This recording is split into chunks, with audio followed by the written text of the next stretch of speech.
Into the fray. Into the fray. How are you doing there, Splinter? Good, my man. Welcome, ladies and gents, to episode 127 of Bloody Thumbs Podcast. Yes. Ah. I figured I'd get that out of the way. Mm-hmm. Yeah. Absolutely. Are going 127 episodes strong, and I'm thinking about maybe within 3 episodes for 130, having a milestone and perhaps holding a specialized contest of some sort. Yes, I think I've mentioned that a while back, and to be honest with you, I forgot about it. But now that you remind me, it's going down. Hey, it's free. This is freeform jazz, man. Doesn't matter what notes you play as long as you play them. So, well, yeah, we'll figure something out. Oh yeah. Even if it's just like a signed document of like a headshot of myself, it will be worth something. It will. It will. I mean, if it's only one you're going to be releasing out there, it has to be worth something on eBay. Mm-hmm. Yeah, eBay always has that kind of tricky situation of it could be if I don't advertise this right, people could just ignore it and then to just retract the entire thing at the end of it because nobody put any bids, or if it's like I don't know, like $5 and someone only wants to pay like $1 for it, and then you can't really get out of the contract. Like, okay, fine, I guess I'll have to sell it for $1. Yeah, through my experience of selling things on eBay, I've learned a lot of things, and it's a big risk putting an item up there for auction for with the starting price of 99 cents. That's usually how you entice people to get the bidding started, and usually a good most of the time you get a pretty good decent price by the end of the auction. Other times people might miss that listing, like you said, and they end up paying like a full price game for like $5. But that's very rare. But Yeah. at the most, probably 20 or 30. Mm-hmm.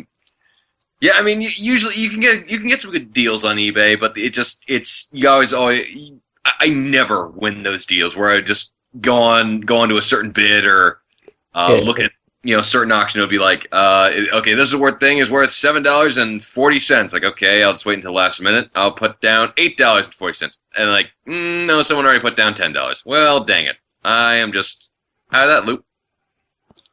Yeah, last minute bids suck, especially on some things I want to get. That I'm not pay. I'm going to pay this certain amount.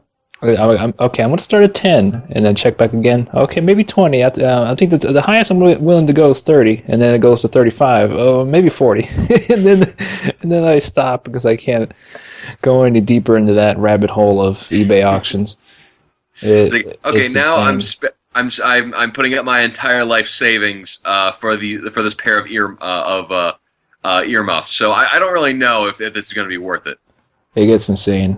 So no, I mean I've known because I've done it enough, and I've undersold some things as well, like which I could have gotten a bit more on, but it also sucks too because you have to pay seller fees as well. Yeah. So it's give and take at times. I guess the only reason you'd sell some things if it's something you really want to get rid of and it's fairly priced, and you also got to take a little bit of a hit with the couple of dollar fees from the eBay as well. It's a lot of variables that go into that. Yeah, it's a strange place because with the advent of the internet, everyone thought like, oh, okay, well then we'll be able to sell off stuff at a much better price, or I won't get tricked, with auctioning off my stuff at a certain location. But nowadays it's not that bad, but it's still like, oh, it's kind of disappointing because it's still there. It's like this is 21st century. Damn it, I want to see my robots selling for me. Yeah, every now and then you get a good deal, but the best deals I've seen, if you're gonna buy something, anything online for especially games, has been Steam a good chunk of the time. So it's a good old Steam. Maybe we should get a Bloody Thumbs auction going on and see what much we can get. Some memorabilia. Like this was the The microphone, a shitty microphone I used from the first episode. Who would buy this? $10. That's $10, baby. Those really are savings because you know how much money we spend on these recordings and then pass them on to the viewers. A lot. Quite a few. Priceless. It is certainly, we like to bring quality to these episodes, and one of them, and talking about video games and the industry at large, and just what is going on right now. And the big thing that's going on right now is Dead Space 3. It is. It seems to be another one of those polarizing games, which I'm not completely familiar with the series. I haven't played any of Dead Space games except for the Dead Space 2 demo, which from what I played, I quite enjoyed. The most interesting thing that I liked about it the most was the interface, which I really dug. Just pulling up the whole menu like in game rather than just having that plain old no menu obtrusive screen. Stuff. It's very subtle and it works with the game's boundaries. Oh, and I just love the design of this universe where it feels futuristic, of course, but it also feels very grounded in a certain type of science, and that everything in the universe makes sense. Like the whole rig suit, that's explained in the narrative.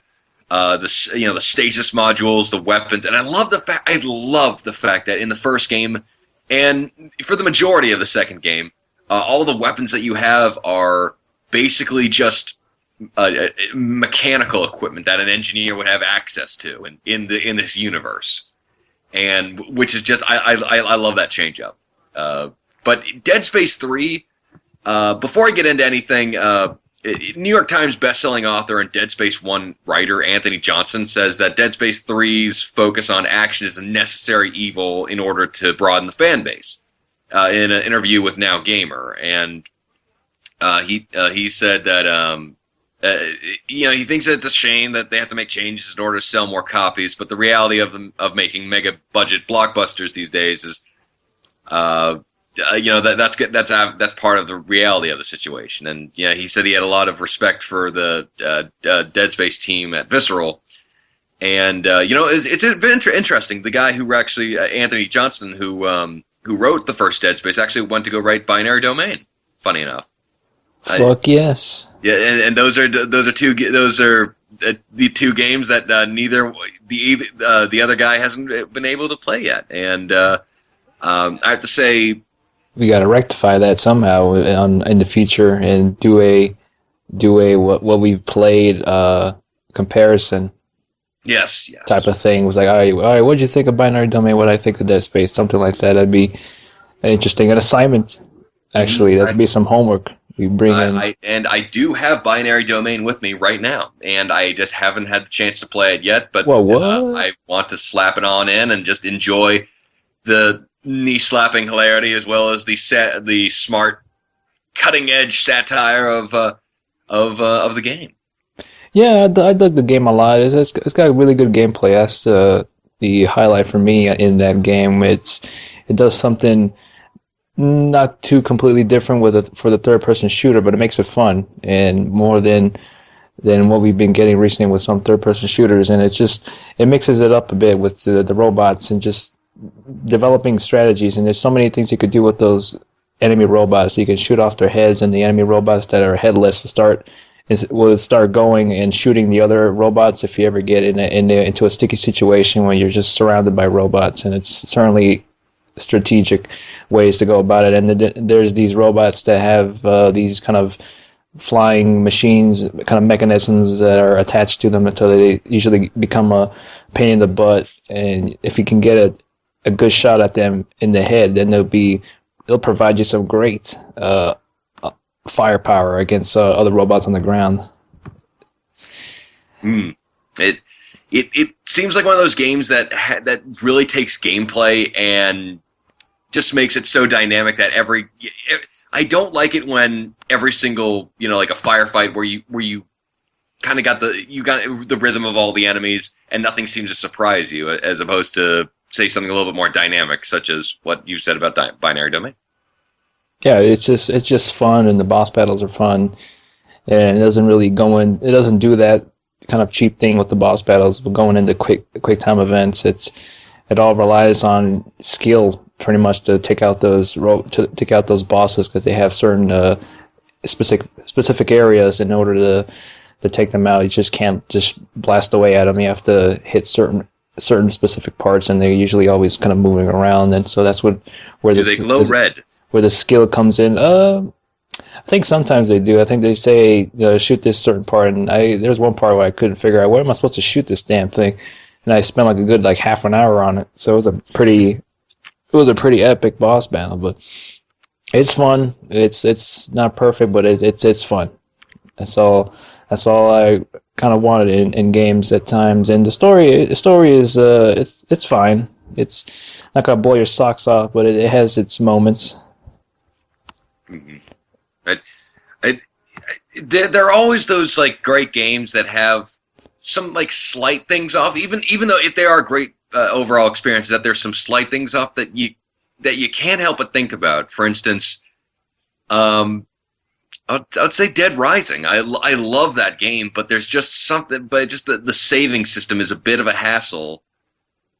Just because of the fact that you have to. Well, actually, no. I'm sorry. The saving system is minor in comparison to the Otis conversations, where you're running and you open up a walkie-talkie to Otis, and it's in text, and you can't skip that text, or else you have to start the entire conversation over again. Mm. God, that was just infuriating. But the boss battles are the ones I didn't like the most in that game. The saves I can handle. It's just the boss battles were a pain in the butt, and that game requires multiple playthroughs because you never have enough time to get through a lot of the side missions, and you always have to find Zombrex for Katie in Dead Rising 2. I haven't played Dead Rising once. I don't know how different the gameplay is, but probably it's relatively similar. Yeah, probably rather similar, and just to find you're right a bit. The boss battles in the first game were kind of glitchy, and it wasn't it required a level of finesse that the controls really didn't offer, because the controls are kind of originally suited for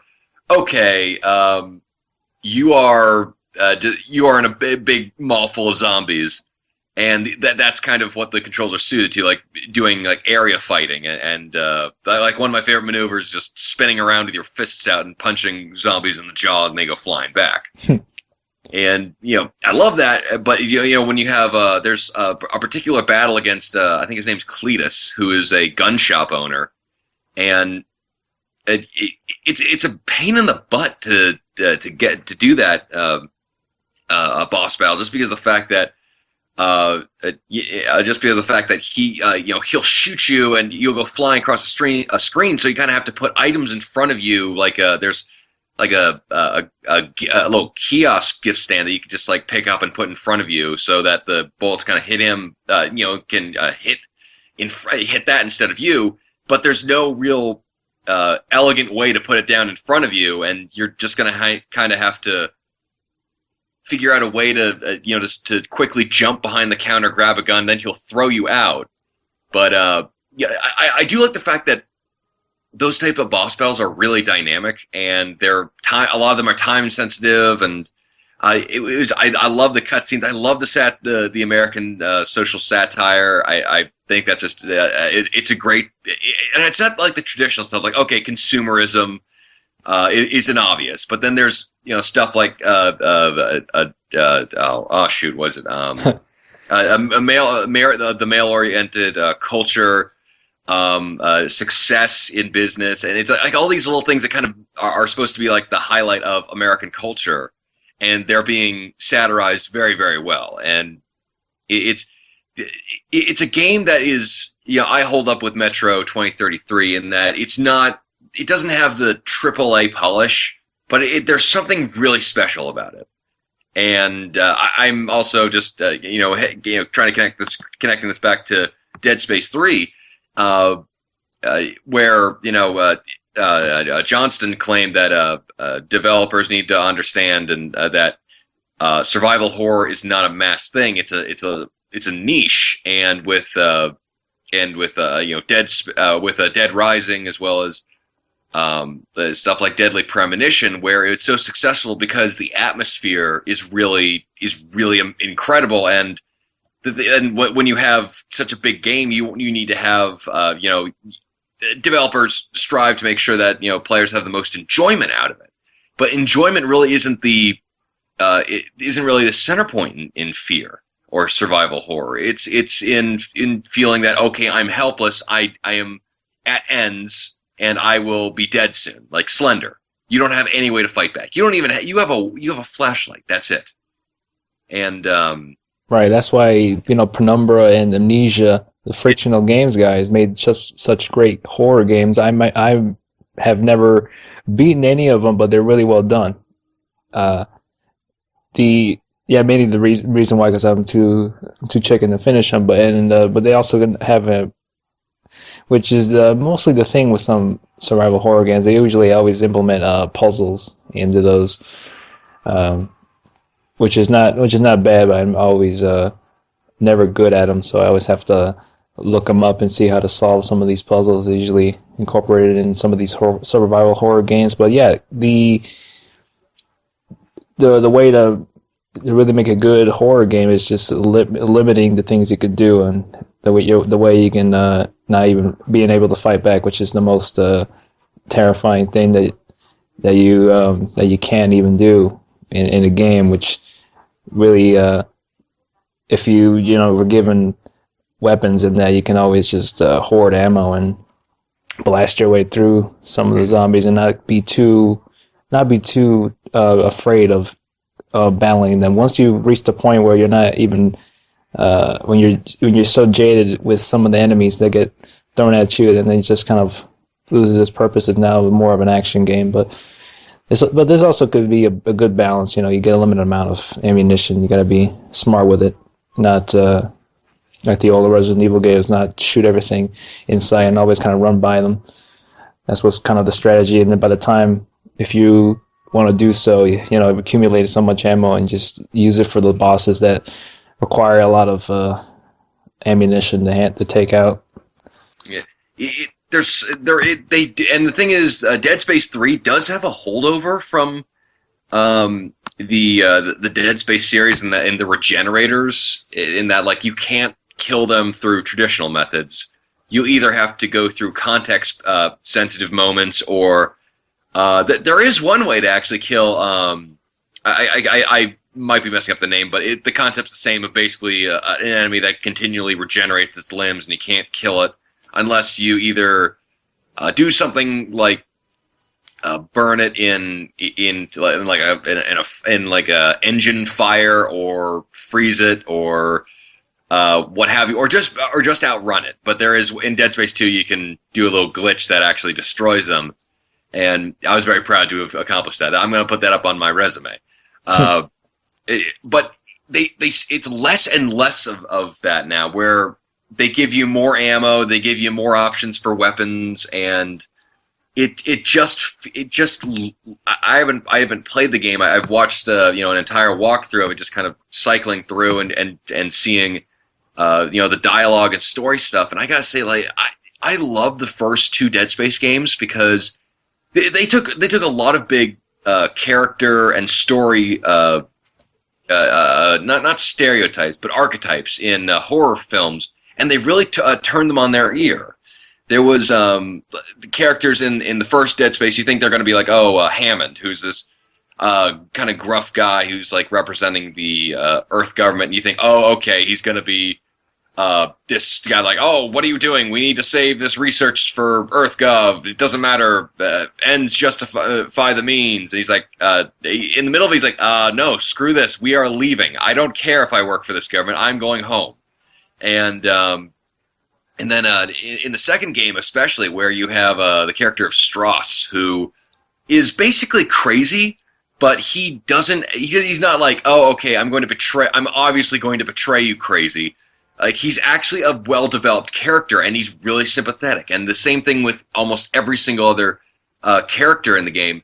And this game this really does feel like it was written by somebody else, because the characters are really one-dimensional. There's a love story in here that has no right to be in there. It's this a love triangle between Isaac and Ellie, his kind of romantic interest from the last game, and this other guy, and it is cookie cutter cliches. Like, this stuff would not have been acceptable for a teen movie in the 90s, and this stuff is like, wow, this is just horrendous in terms of your characters.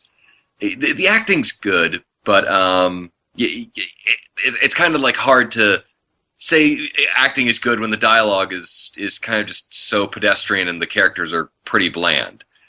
And it's fairly obvious that they really didn't care all that much for having this sense. The problem is that I really like the overall idea of where the story's going. Like the first Dead Space, second, and the third. This would have been the greatest video game trilogy of all time. That's actually hyperbole. But this would have been a great video game trilogy if the third one just managed to stick closer to the characterizations of the first two. Because I like the lore. I love the lore, and I love where this is going, and I did really like the fact that even when you're playing the game and you're fighting the monsters, there was always something a little bit more ominous going on in the background, especially with the unitologists. That's kind of thrown out the window with the third game, where they just say, "Oh, okay, they're basically just terrorists now," and it doesn't. There's no really good transition between that, and I feel like this is definitely a game series that, as it got progressively more popular, EA was afraid of not getting enough people interested to meet its quota of financial success, so they incorporate a lot more action elements, and it doesn't really work all that well. Just because what's great about the game is its ability to make you feel inhibited, and just this terrifying yet visually stunning experience. And the atmosphere is incredible, and it just doesn't really come across in this game, because they're also trying to do action elements and hiding behind cover and the roll jumps, and it's like, what are you doing? This is strange. Mm-hmm. Yeah, they always it always seems to be it's always for some reason always hard to nail the third game in the series. Yeah, I can't. I strain to actually think of a third game. Well, Halo 3. I think the first Halo trilogy was really good. Mass Effect kind of. It was over. It's overall a great trilogy, but it's like that last moment. It's like, okay, you guys this could have been perfect, but you had to do that. Right. Yeah. Yeah. From what I've read, it seems like it's still a good game regardless. If you look at it as more of as an action game with some, I guess, horror elements, you get a kick out of it. But I can see why some people who played the previous titles could get pretty bit disappointed at the direction they went with its story and overall kind of gameplay arc. Mm. It's a visually stunning game, and I do like the design of everything. And there's obviously really, really brilliant designers over at Visceral who are industry standard in terms of just horrific designs that they have there. And I'm kind of hoping that they don't end up like DICE, where the only thing that they're doing is Dead Space games. Because, damn it, these people need to move on to different territories. And I do like the fact that this game could be just... this could just like... a lot of my favorite games where, like DMC not my favorite. DMC isn't. I don't know if it's my favorite game just because I need to have that to digest a little bit. But like DMC, Devil May Cry, it ends the story off perfectly, where it's like, okay, there could be more adventures, but it's good if it ends here as well. Yeah, I think that's what most games need to do, and even if it's a sequel to a game, because they always end up leaving you on a cliffhanger or having not having a good definitive ending that stands alone and that can stand alone and say, yeah, this is the end of this story. There could be more to come, so watch out for that. Yeah, well, it's. I really wish artistic integrity was a little bit higher in video games, just because it is. But I think, I think it's dishonest almost to make something of a story and then always kind of hint at sequels, which is why I will probably not pick up Assassin's Creed 3, just because I know the story, I know what happens, and I just don't want that to happen anymore. Where it's like, okay, oh, we got a little bit more story. Oh, we got a little bit more story. Oh, we got a little bit more story. At least, with a game series, I don't even know, just like Halo, where Bungie had, the trilogy, ODST, and Reach, which rounded off the story that they told, and then they themselves were done with it. And then if another studio wants to come along and then try a crack at the universe, then please go on ahead. I think that's absolutely fantastic. But I don't really want to see any more of this. This dedication to, okay, we'll make this game, but we'll really just have it to tease for sequels. Yeah, I had that same feeling for Assassin's Creed 3. I didn't have too much of a strong feeling after I finished it. And it's not because of the ending. I felt the overall game just felt it didn't feel.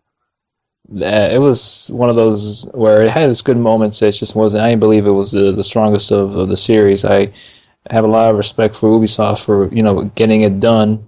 Having a game set in the American Revolution was very, very great. That was good.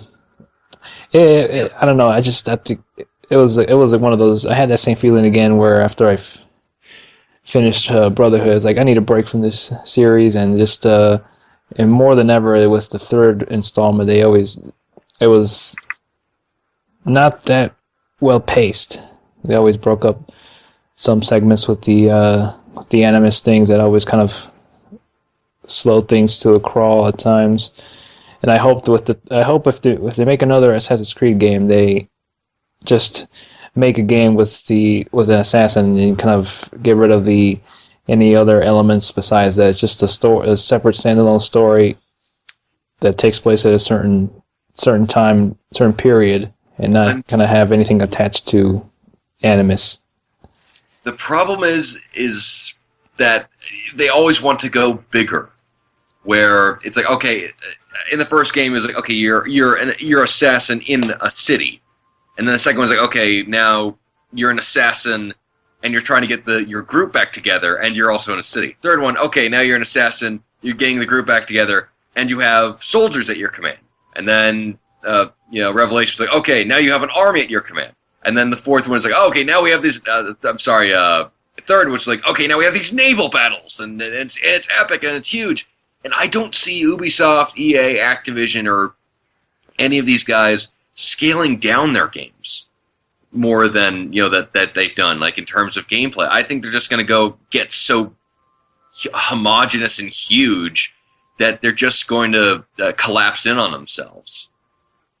Yeah, that seems to be what's been going on recently. They always have to top themselves in some fashion, and always kind of. I always ended up losing that kind of sense of caring. And that's at some point. It's like, all right, you impressed me with this, but come on, entertain me with some better gameplay or things to do. It always felt a bit restrictive at times. Some of the missions, and they passed a lot since that game released as well. So it felt rushed as well. Yeah. It's one of those things, but the naval battles were like the best, were the highlights of that game. I think that was made by a different studio as well. So, and it's strange because it's to have a different studio, make a certain segment of the game that I personally think was some of the was a pretty good highlight of that game. I'd like to see a standalone game based off of that. Top the overall game of that. It's just a bit embarrassing for them. Yeah. You know what? I'm thinking about games that the big franchise games that have actually scaled back, and the only one that I can really think of that went from like, okay, this is huge and unwieldy, and it's actually more detrimental than positive, is Mortal Kombat, MK9, where they scaled back a lot of Mortal Kombat Armageddon, which is a brilliant name, whoever came up with it. Where you could like fight in the air, then you have like 3 different weapon systems, and you could move in a 3D environment, like to your left and right, vertically and horizontally, as well as in the Z-axis direction. And it was just so. I mean, it was fun as hell, just because it was like so crazy, but it was also unwieldy. And with Mortal Kombat 9, they scaled it back. They refined it so it was just kind of 2D, kind of the 2D sort of aesthetic. They ensured that like the combat was really tight and also fun to use, and they just made it just a fantastic game. Yeah, I think more games series need to do that sometimes, instead of just trying to top themselves over their previous predecessors, and you kind of always lose the sight of what they were initially intending by having all these kind of spectacles going on. And, also Rayman Origins. I think Rayman Origins was something that's a kind of a callback to the simple platformer, and with that, just such a fun experience. And speaking of Rayman, Ubisoft is delaying Rayman Legends to September, and also adding a PS3 and Xbox versions, which means that it will no longer be a Wii U exclusive. And that's already that's sort of a kick in the gut to Nintendo, because they've lost some exclusive games over the past couple of months, and it is in this it's just like there are people who are up in arms, but then again, it's the video game medium. Everybody's up in arms over anything of the change, and saying like, oh, I bought a Wii U just to get this game, and it is it's interesting, just because they're going to be getting more business, of course, by going multi-platform, but it's a strange thing, because I don't ever recall somebody having they always go multi-platform, even if it's like a couple of months after release, like, okay, this will be released for 360 or for the PlayStation 3 first, then it'll come out to PC, and then the other guys as well. And this is just like, okay, they said that they're going to release, that they were going to make their theatrical release on the Nintendo Wii U, and then they're saying like, we changed our mind. We want to actually do it for the 360 and PS3 as well. It's very, very strange that they did this. I can't really think of another time that this happened. Yeah, neither have I. It just, I guess Rayman Origins did pretty well critically. Not too sure about sales. No, not great. No, but this time around, I'm sure they probably get a bit more sales in with this next installment, and I think it will benefit them a bit more to go multi-platform than having it be exclusive. But yeah, it seems like some. You don't get too much exclusive every now and then. It's very few and far between, especially for Microsoft. But PS3's usually got some couple of exclusives that sometimes are interesting to check out at least. I know PC definitely has most of the time exclusives that aren't available for other platforms. Mainly because they're easier to make for the PC. And usually, sometimes on rare occasions, they get turned over onto the other platforms, like The Witcher 2 or other games that are smaller in scale and not AAA titles. They get ported over to PlayStation Store or Xbox Live Arcade.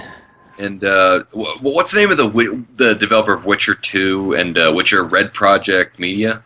CD Projekt Red. CD Projekt Red, where they've announced The Witcher 3, and they're saying that this is going to end the trilogy, and then they're going to be done with it. And that's, I got to hand it to them. That's good to stick on your guns and say, like, okay, we're going to be doing this thing, and then we'll be done. And they're saying the world is going to be 30 times larger than Witcher 2. And oh yeah, that's just gonna be the teaser trailer where it just darkness, then the sun creeping over the mountain ranges as it gloriously shines on every woodland creature and forest leaf, and then you see at the top of the very highest mountain a dwarf standing. That's, "Oi, Witcher! I need to plow something." And, like the release date. Oh, that'd be a good teaser trailer right there. Just that have the Witcher insignia and then oi Witcher.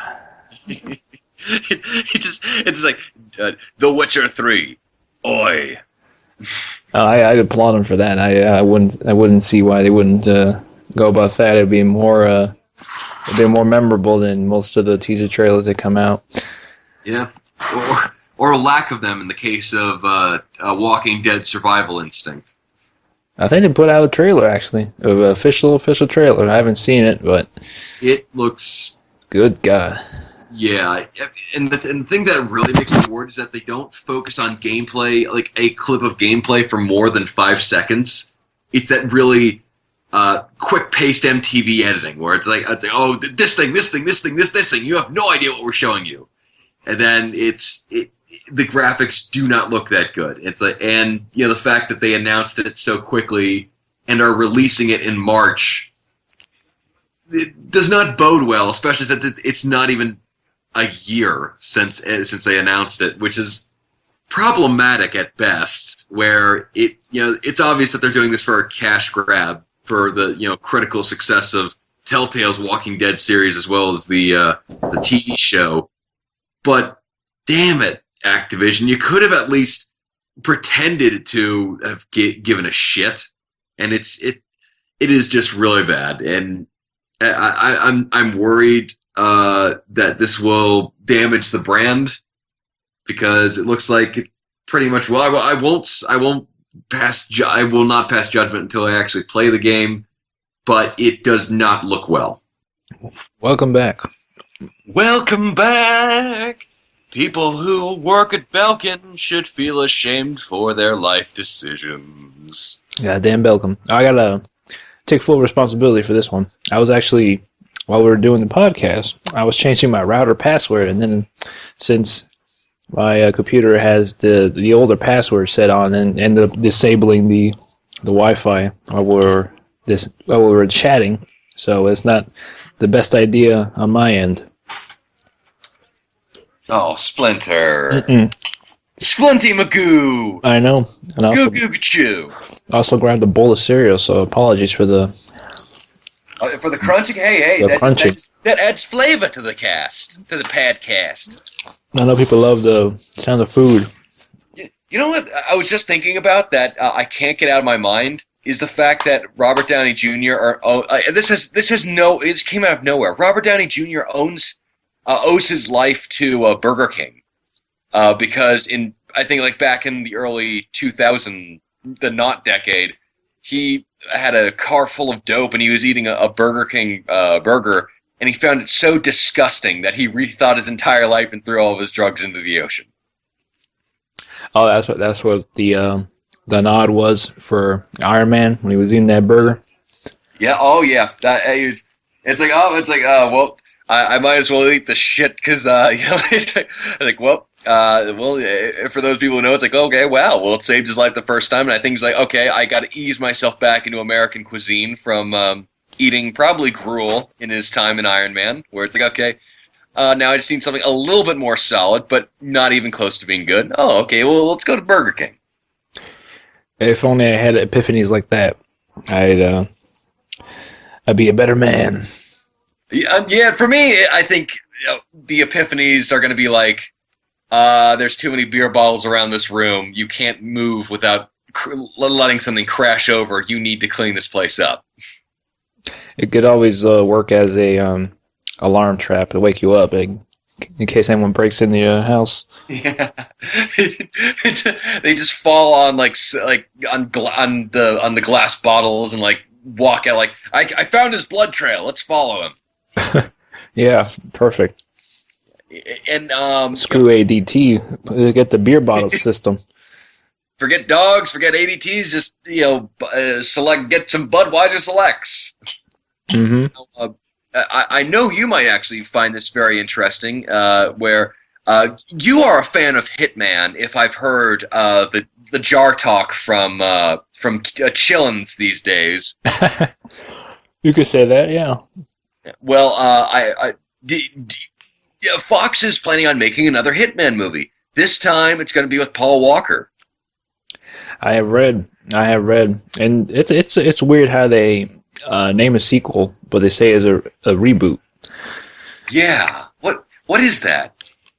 Yeah, I don't know. It's it probably will change the title, but I don't know why you would call that Hitman 2 after there's one prior to That's that, going to be the and most call it a confusing reboot. thing ever. If you were like Hitman 2, Hitman 1, what?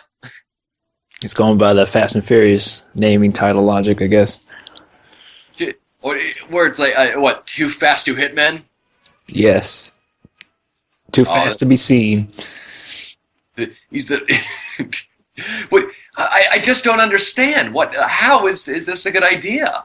It's like in terms of like, okay, this is a sequel in name, but not really a sequel. It is peculiar, but It then is again, silly. silly. It's a Monty Python sketch. A farce. That's ludicrous. That's Luda. Knowing 20th Century Fox, they probably would put a ludicrous in that. He was in Max Payne the movie, so. Yeah. But you know what's strange that like Fox, they don't, unless it's X-Men, they don't really seem to respect any of the franchises that they currently have. Where it's all like, okay, let's see how much shit we can pile on out, and people will still tolerate us. I'm sorry. No, I say fuck you to James Cameron because if it wasn't for Avatar, 20th Century Fox would probably, well, they'd probably still be around, but prior to that they were making crappy movies and shelling out, and they haven't been as bad as of recently anymore. That they've pumped out some pretty decent flicks. Yeah, like Rise of the Planet of the Apes was surprisingly good. Yeah, and like prior to that they had just the movie. Video game movies, and it was a while back. That's when the early days when I was on Spill, they were get into the rants about the 20th Century Fox, but it was so long ago that it hasn't really been that prevalent in recent memories. So I guess that due to the success of the Avatar for 20th Century Fox there. Avatars. But who knows? Maybe we'll get something good out of A Good Day to Die Hard, which is always a possibility. Which is the most double entendre title you ever get. That's not a porno. Yeah, it's a good day to get hard, as the Die Hard the Die Hard franchise porno knockoff. Yeah. And what's real? I don't even know. It just. I've kind of given up on video games being movies that well, just because I don't think studios get them right, and the ones that do get them right, like Gore Verbinski wanted to do a BioShock movie, but he wanted with an R rating because there's no way that you can really tell basically the destruction of civilization without and showing the dark sides of it without having to make it R. And the studio's like, nah, make it PG-13. And it's like, okay, forget that. And I'm hesitantly anticipating Ubisoft's stuff with Splinter Cell and Tom Hardy, as well as the Assassin's Creed movie with that guy who looks like a shark. Fassbender. Yes. and yeah, I don't know, and especially with, it's weird just because like Fox released they did this before where the first movie was not a huge commercial success nor a critical success. Well, like Hitman was not a big commercial and critical success, but neither was Ghost Rider. And then they, like 7 years later, made a sequel with Nicolas Cage still as that character, and it's like, but what are you doing? Nobody was crying out for this. Nicolas Cage playing himself. I would love that if just like Nicolas Cage, it's like the movie's just all about him trying to figure out which wig that will most freak out everybody there. But as I recall, wasn't the second one distributed by Lionsgate, if I'm not mistaken? I think it was distributed by Lionsgate, but I thought Fox had something to do with it. In association with. Yeah, with a Fox association. I'll have to look it up, but yeah, that they did come out with the Ghost Rider sequel to what I asked for. Yeah. It had some cool moments, but that movie was not. You don't go for it for the plot, but. Yeah, but at least try. It's not that as long as you like make good characters, you can get away with it. Like for instance, Taken. Taken is a fairly straightforward action movie, but you have very good characters in there, and that's what makes the film enjoyable. It's like, okay, it's not the deepest of films, but I can really enjoy it just because I can enjoy these characters and the situations and the universe. But it's then like whatever, we just don't really care. According to Wikipedia, take that for all it's worth. It was distributed by Columbia Pictures. Oh, okay. Maybe they lost the rights to it or something. I wouldn't be too surprised, especially since that actually makes a lot more sense if they sold it off, and they lost a lot of their properties. Like they lost the Daredevil reboot. They're going to have to go into. They're going to have to go into the Fantastic Four reboot fairly quickly. If they don't, they're going to lose the license. And they're hoping to get something out of the properties they have, like the Hitman and Kane and Lynch.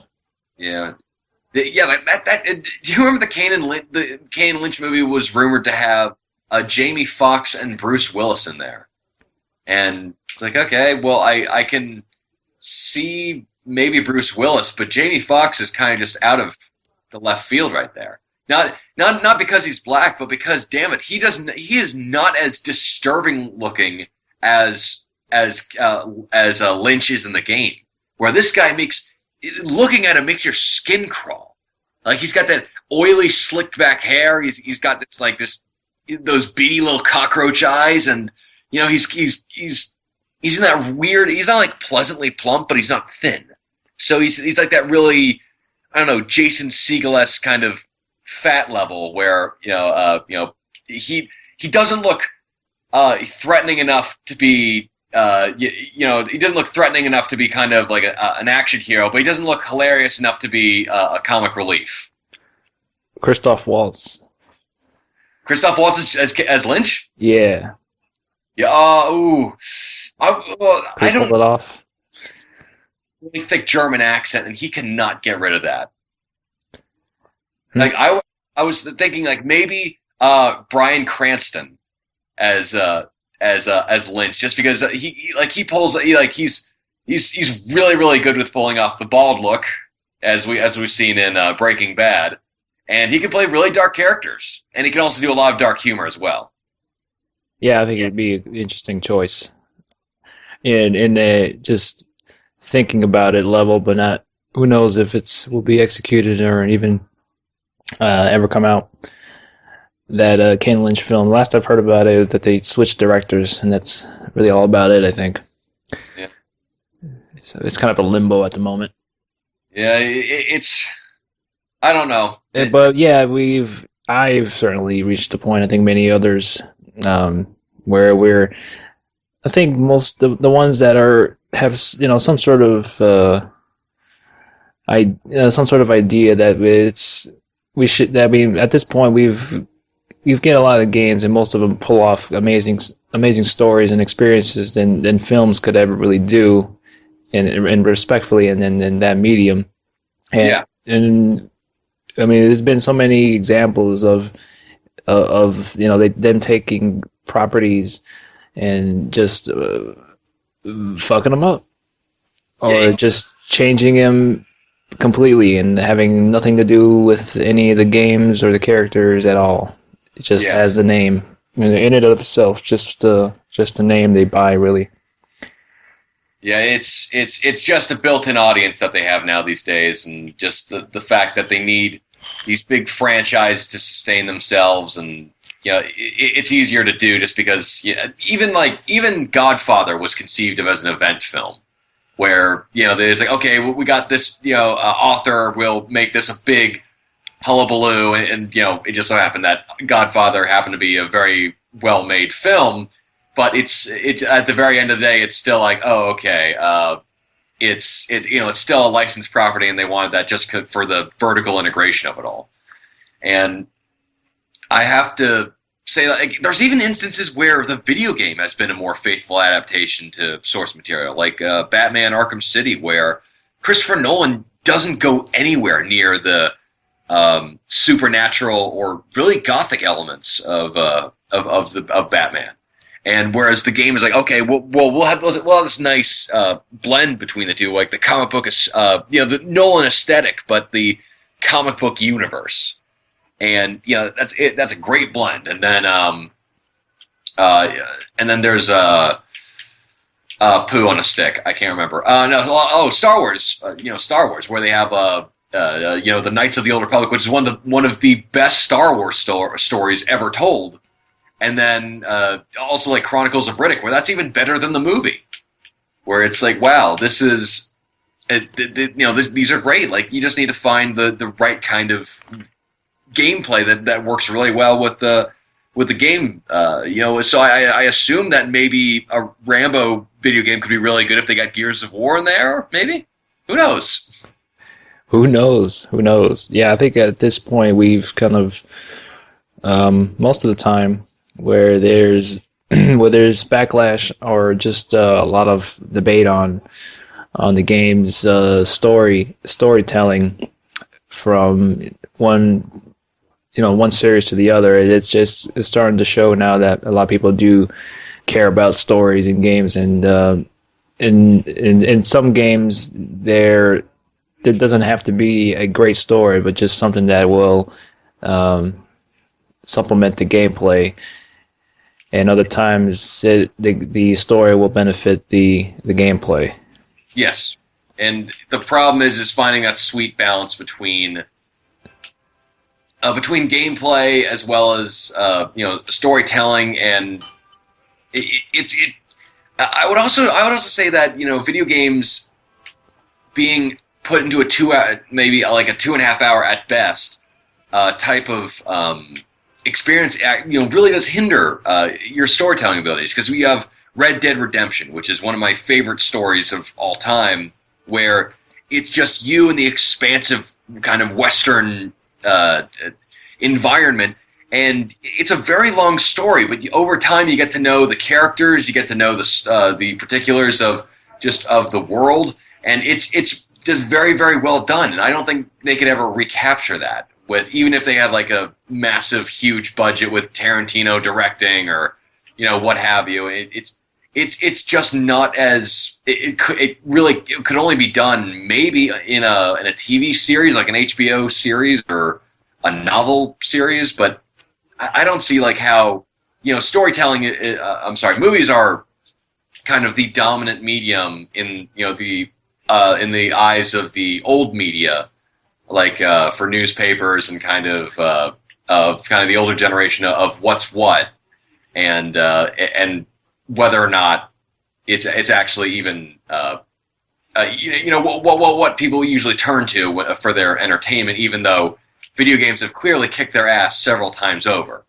And it just feels like, okay, you don't need to have video games justify their existence anymore by having a video game movie, because nowadays there's more frankly interesting stuff going in video games than there is movies, like Flower or Journey, where you have it's like a silent expression of emotions rather than and I think that's fairly avant-garde. Maybe that reached success, and I don't think there's going to even be a counterpart for that in movies these days, even with stuff like Netflix. Yeah, I mean, at this point, it's become redundant. You don't really need to adapt a game into a film because the game will inevitably always be a better experience and time commitment to go into than the actual film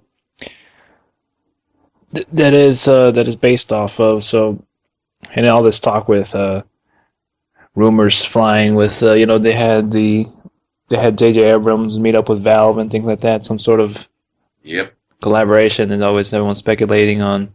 Yeah, Gabe Newell wants a Portal movie and a Half-Life movie, and he wants J.J. Abrams to do it. And J.J. Abrams has officially become the guy you turn to for every single science fiction movie you want made. Yeah.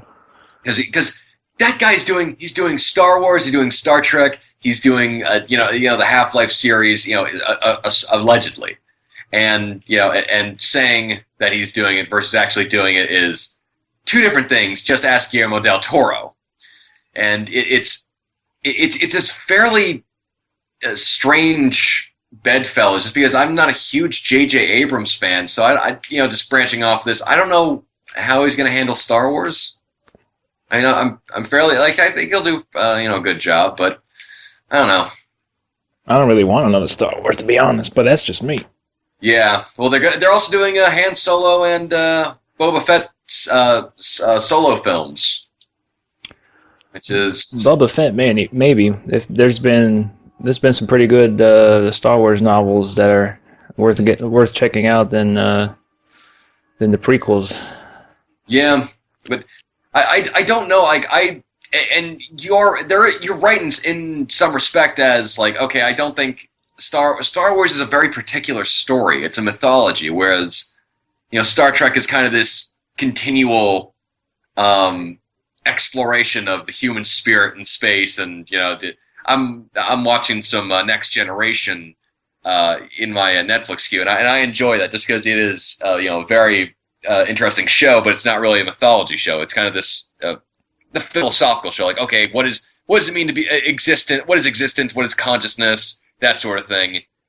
And with Star Wars, like I'd love mythology, the mythology of the world. I love everything about it, but I don't know if I want another movie because I don't know. It seems like I don't know. The mythology works for the movies very well, especially kind of with the family dynamic, and not entirely with the prequels because the prequels are terrible. But the overall thematic idea of family, like that's a great one. And I don't know what they're going to do for the next one. If it's going to be like, I don't know, the Skywalker grandchildren or what have you. But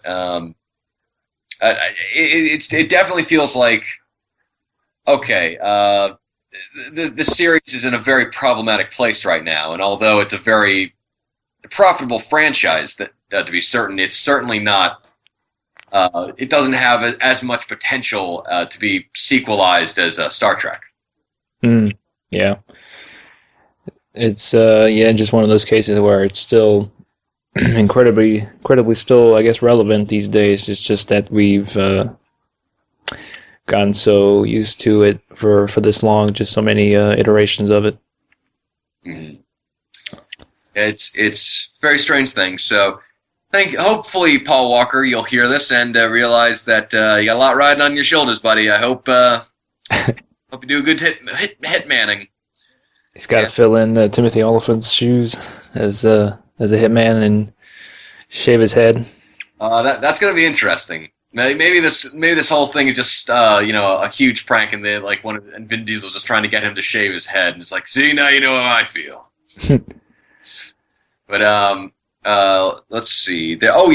Speaking of pranks or apparent pranks, Sony is breaking its ties with PlayStation's All Stars developer, and this is really weird, just because Superbot Entertainment, which is the company that made Sony PlayStation All Stars Battle Royale with cheese, Smash Brothers. They had a partnership with Sony for last year's a game, but now that they've ended their they've ended their relationship with them, and Sony's also gone out to say that they're doing the DLC for this game. They're kind of left out in the cold, and it hasn't even been 6 months since the game got released, and it's frankly kind of this fire and forget mentality of publishers. They're just like, okay, we don't need to support you anymore. You're not really being profitable for us. And I know Sony. I'm gonna call it Sony Smash Brothers occasionally. Please forgive me, just because it automatically rings to mind that idea. Right. It just I don't understand the game was not as well received, and there was kind of some people going in depth on why the gameplay was nowhere even just as engaging as Smash Brothers. But it's even made worse by the fact that Sony didn't really know how to handle this. I mean, their best franchise characters, they don't even have any. Some of their best franchise characters aren't even their own anymore. Like Metal Gear, the Metal Gear franchise, as well as Final Fantasy, they don't have that anymore. Mm-hmm. And they don't have Spyro or Crash Bandicoot. Since they've gone over to the third party system, and they're in this weird place because they and the characters that they do use, half of them are in cult games that people love from over 10 years ago. But the problem is that they were made over 10 years ago. Like, there hasn't been a Parappa the Rapper sequel or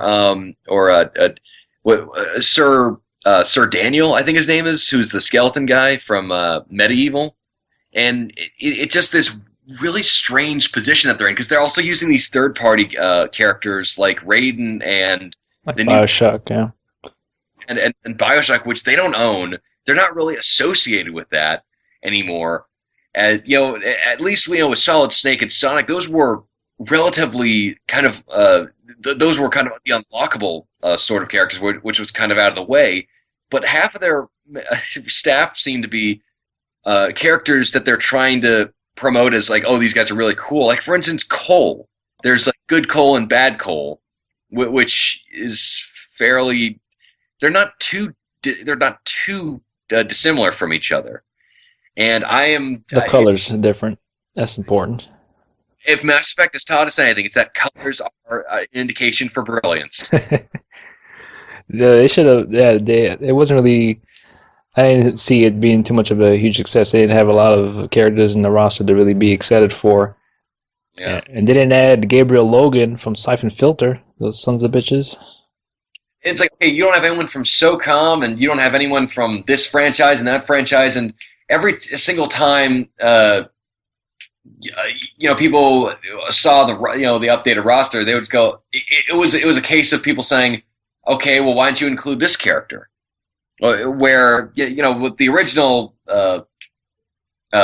Smash Brothers, it was like, okay, you have all the kind of staple marks of what people kind of expected, as well as a few new people like Captain Falcon.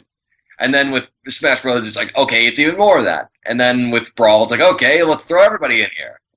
And then it's this weird compilation of characters who don't really fit in together because they're not like classics. Because Nintendo, at the very least, all the characters that they have, they make games for them consistently.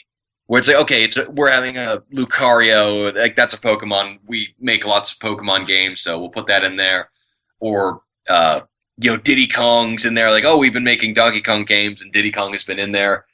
But with this, it's like, okay, we have all these old characters that we don't use anymore, and we have all these new characters who aren't as well received, and then we have this whole other cavalcade of characters we're not even touching.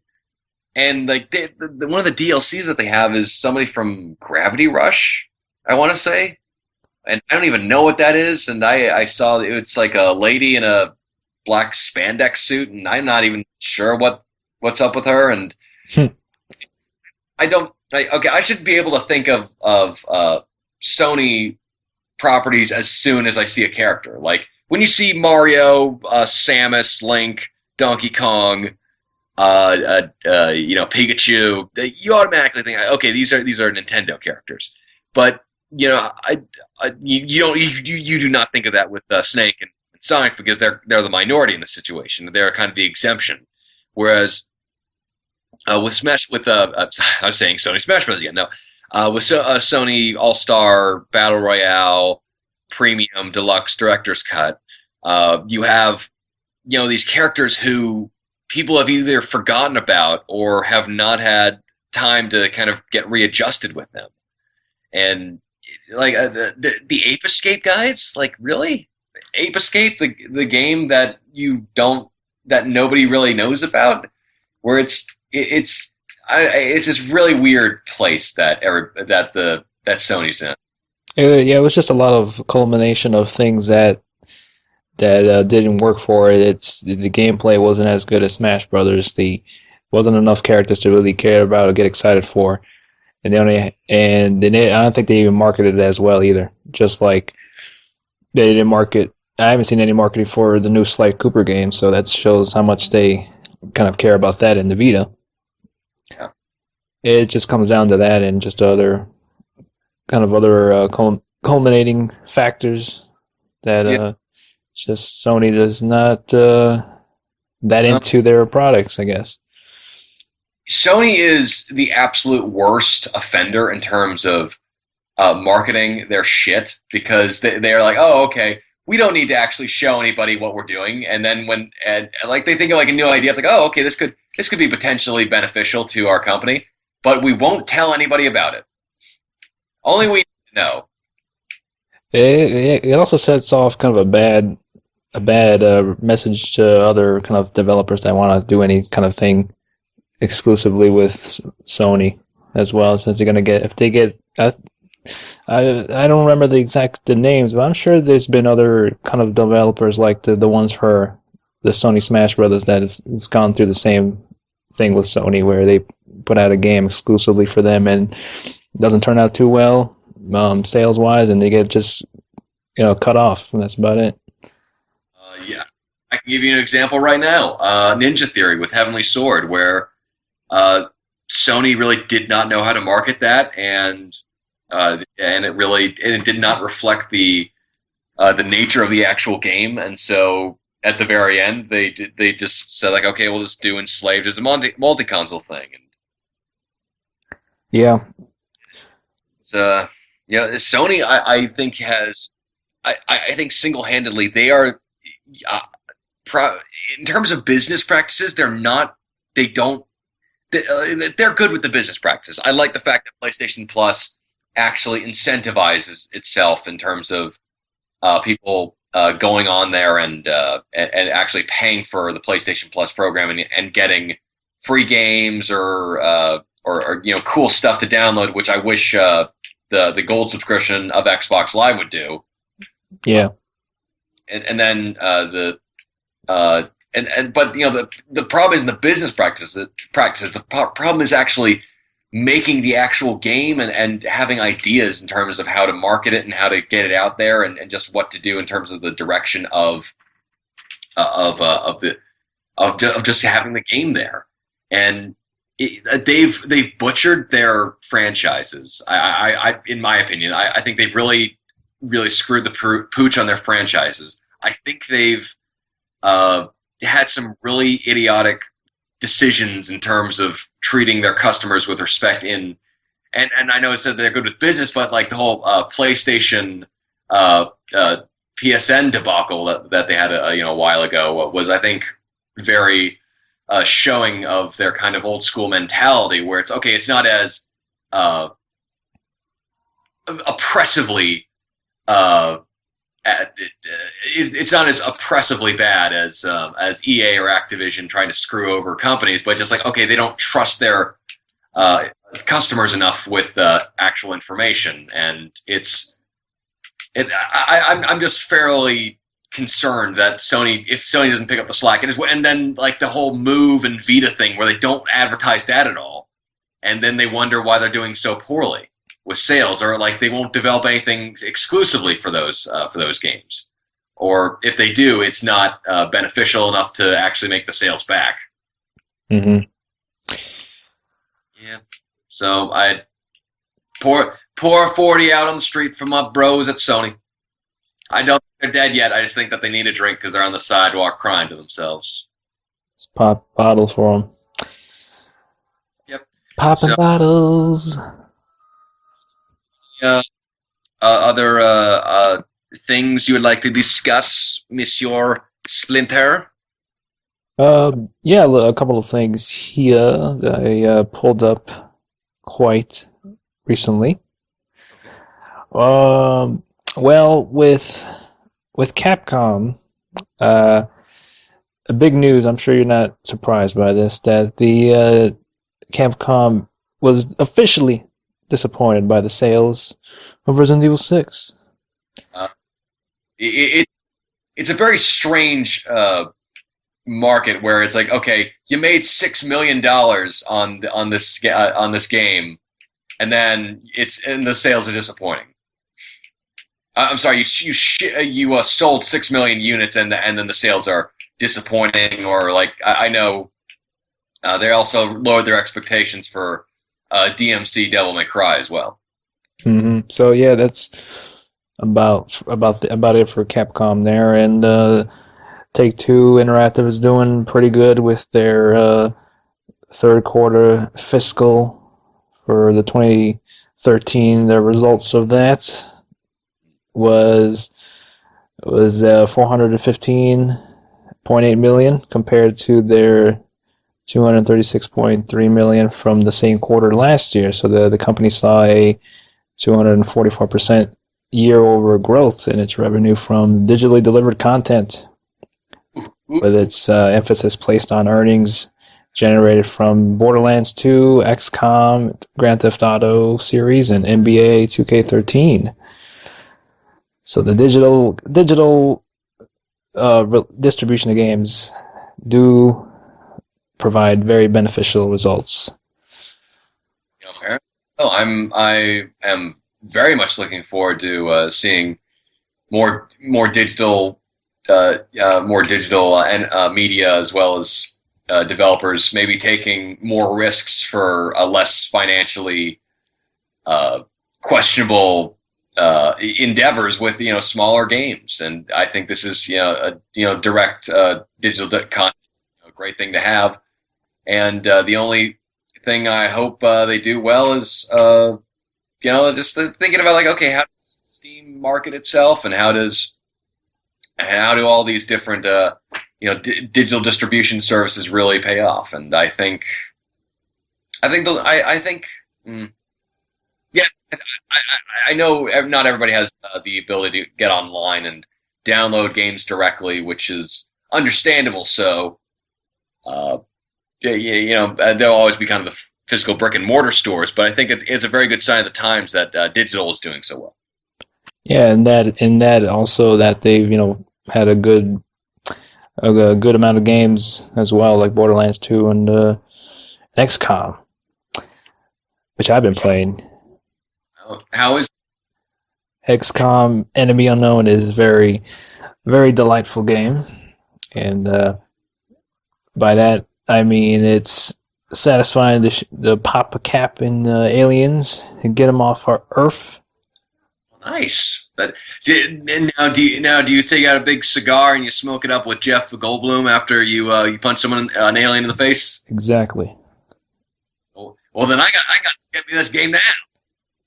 Yeah, it's a lot of fun. I was looking kind of to play something a bit more out of kind of my genre that I don't usually play, and I'm loving the turn-based strategy that is XCOM Enemy Unknown. You got that going on with it. Each it has it does have a story, but it kind of mainly focusing on the gameplay, which is what the thing that kind of shines the most about this game. But it has a relatively decent story. It's decent, has some good written stuff just there to kind of supplement the gameplay, and I'm digging it. It's It's a lot to handle at the first time, a lot to take in when you pop that thing in. There's so much kind of resource management to consider with the with XCOM. So basically, the main idea of it is that aliens are attacking Earth, and we have this kind of secret project known as XCOM that's kind of being funded by different places throughout the world. You know, ranging from United States to Africa and all other countries and continents funding the XCOM project, and each you get a kind of a nice a situation room you go to, and you get to see like the status of each place, and how their panic level is at, and if it gets to like a high level, they'll pull out of the XCOM project, and you'll lose funding from their side, so you get a little bit less cash every month that in order to use for just a variety of things, from buying more soldiers in case the soldiers you have already in your kind of arsenal to get killed during combat. Um, invest the cash to research alien technology for better armor and weapons and such things like that. And it's so much to kind of do in that game that it's a really cool kind of, I wouldn't say simulator, but it has some elements of, all right, you got an alien attack, you gotta allocate and manage your sources and of things to do in order to make sure everything's all set and dandy with the status of each place that is funding the project, just different places around the world, and getting your soldiers getting the soldiers ready for battle and fighting aliens and stopping abductions and just different missions you go on to kind of lower the panic level for areas. And along that route you get the main story as well of going to the alien base and things like that.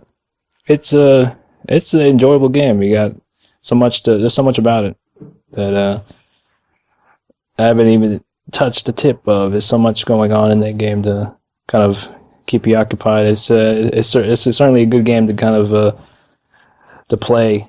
That without worrying about missing any kind of story content. It's just a lot of about the gameplay. It's focused primarily on the gameplay, and I find it very interesting that this game, even more than the first-person shooter, was really people were more interested in. Where it's like, okay, XCOM was going to be a game, I think, done by Take-Two. I want to say. No, I'm sorry. It was going to be. Oh shoot, what was it? Not Visceral. Gosh darn it. Who?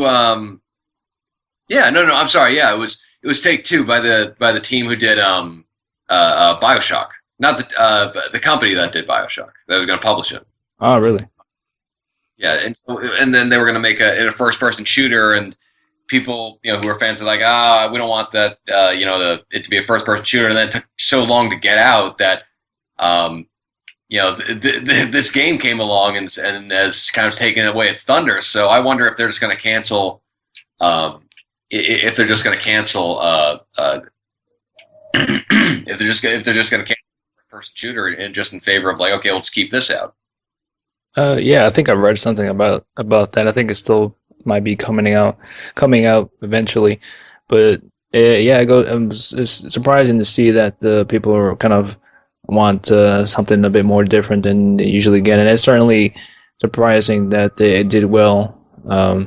It did well for that type of genre. It's kind of a niche genre that not a lot of people can really get into that easily. It's one of those games that require to use your brain, and a lot of games are just very don't require you to use your brain a lot. It's more kind of trigger happy type of games that are just about reactions and things like that. But this requires a lot of strategy.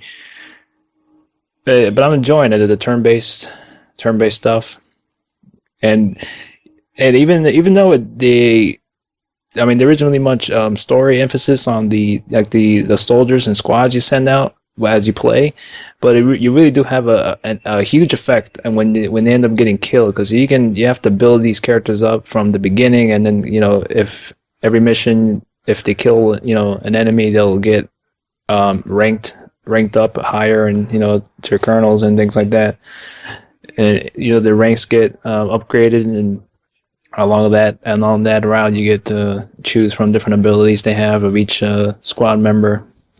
From snipers, support, assault. Big assault guys with the machine guns, and damn it, it's heartbreaking if you end up losing one. It's like, oh man, I build that character up for No, like the last 3 hours, and I named it, and he's dead. And I gotta reload the save in order to avoid him getting killed.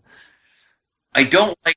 For some reason, I absolutely love that gameplay element where, like in Assassin's Creed Brotherhood or in Metal Gear Solid Peace Walker, where you get people, you recruit people into your squad as well as into your kind of big organization, and then they can go off and do missions, and it's it is heart wrenching when you see a character you've been working with for so long get killed in battle. Nothing that you can do, and it's it's certainly just one of those gameplay elements that despite me not liking that sort of grinding and character leveling up system that some games have, I just am I'm very I like that very much. I don't know what it is.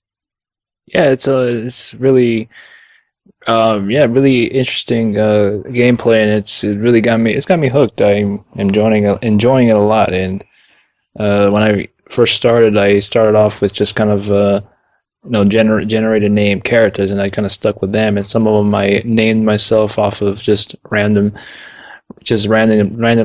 naming them, and then it's like, oh shit, I lost Lily Bell. God damn it, I gotta reload the save. And sometimes you'll be able to save the ones that you did lose, but other times, like, you get so deep into the game, it does have an autosave, but I choose not to have that on. That's just an option, because if I lose one of them, it's gonna autosave and I'm fucked, and I can't go back to it. But I do the manual save, so you can go pretty long spans without saving, and you can save after missions or during the mission turns. It's like, all right, I'm gonna advance a couple of steps with the whole squad, and if nothing's happening, I'll save, and then if something's going on, and I maybe lose a guy, and I end up killing the rest of the enemies that are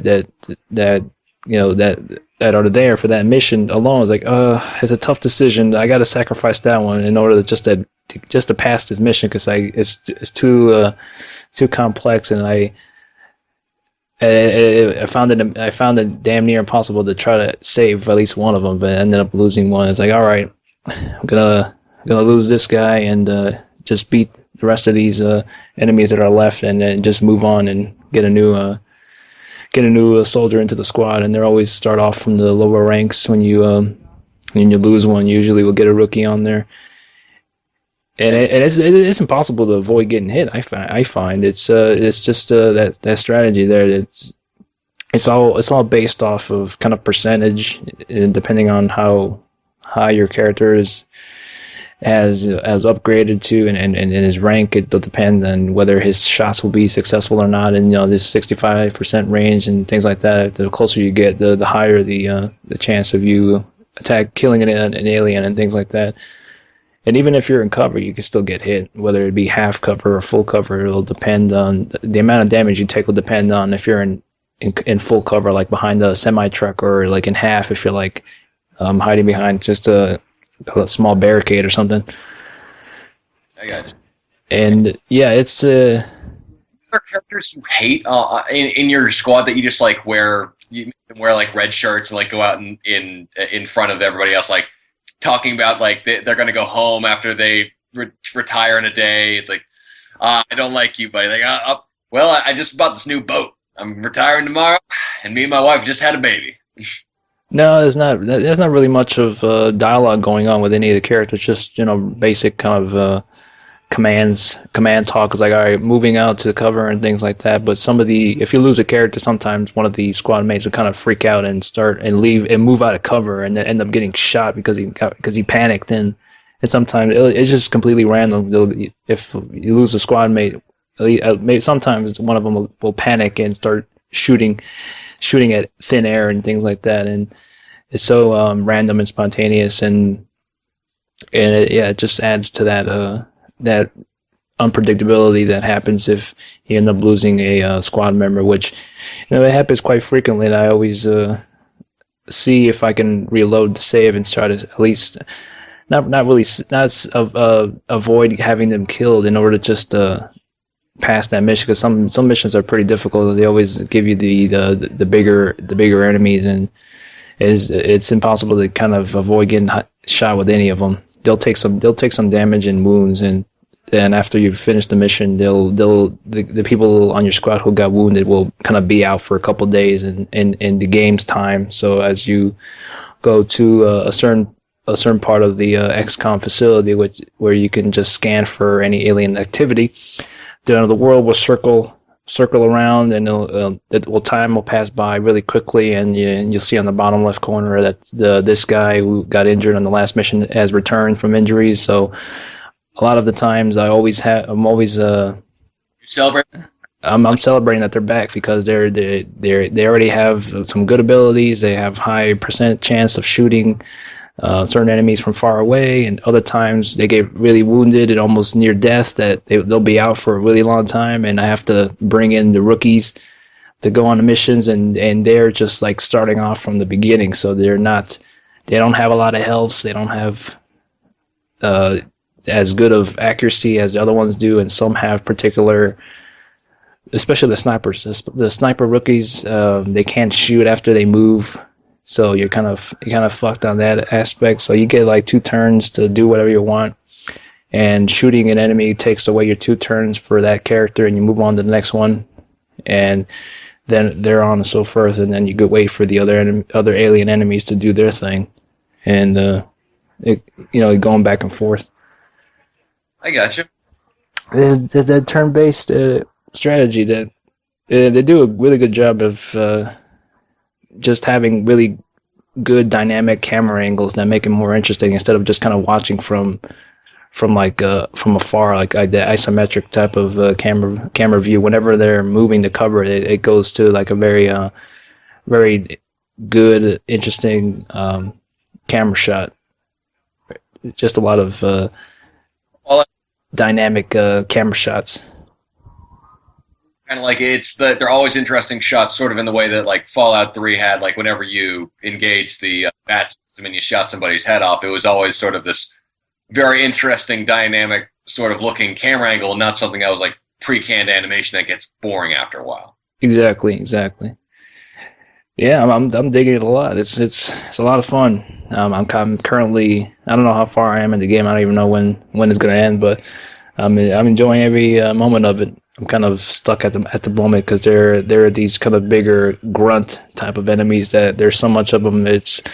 I'm trying to figure out a strategy of going about it, because I already have wounded my best guys from the last mission. Now I'm just using rookies, and I'm kind of screwed on that aspect, because it's a pretty difficult mission. They'll give you, when you're looking through the world map, and this kind of huge holographic type of interface with the Earth, you can like spin it around and look at the alien activity to go in and send your squad, and it'll tell you how hard the difficulty is on that certain area of the world. Like the United States, they'll say very difficult, or Africa difficult, or just the other one moderate. But if you do the difficult missions, it'll definitely reduce the panic level for those, and thus reducing your chance of a certain country pulling out from the XCOM project, and then you losing funds because of it, and then you have less money to spend on everything else that you need to hope to accomplish, like upgrading your squad stuff, or sending aircrafts to protect satellites in certain countries, so you know that there's alien activity going on. And what is it? researching alien weapons and armor and building facilities to do so, and power generators, because you reach a point if you have too much things going on, you need more power, so you gotta make power generators. So it's a lot going on. I got you. Are there moments where it's like, okay, you have the option to save Tokyo or save Detroit? Tokyo. But there's a lot of people, no, Tokyo, we're going to Tokyo. Forget Detroit.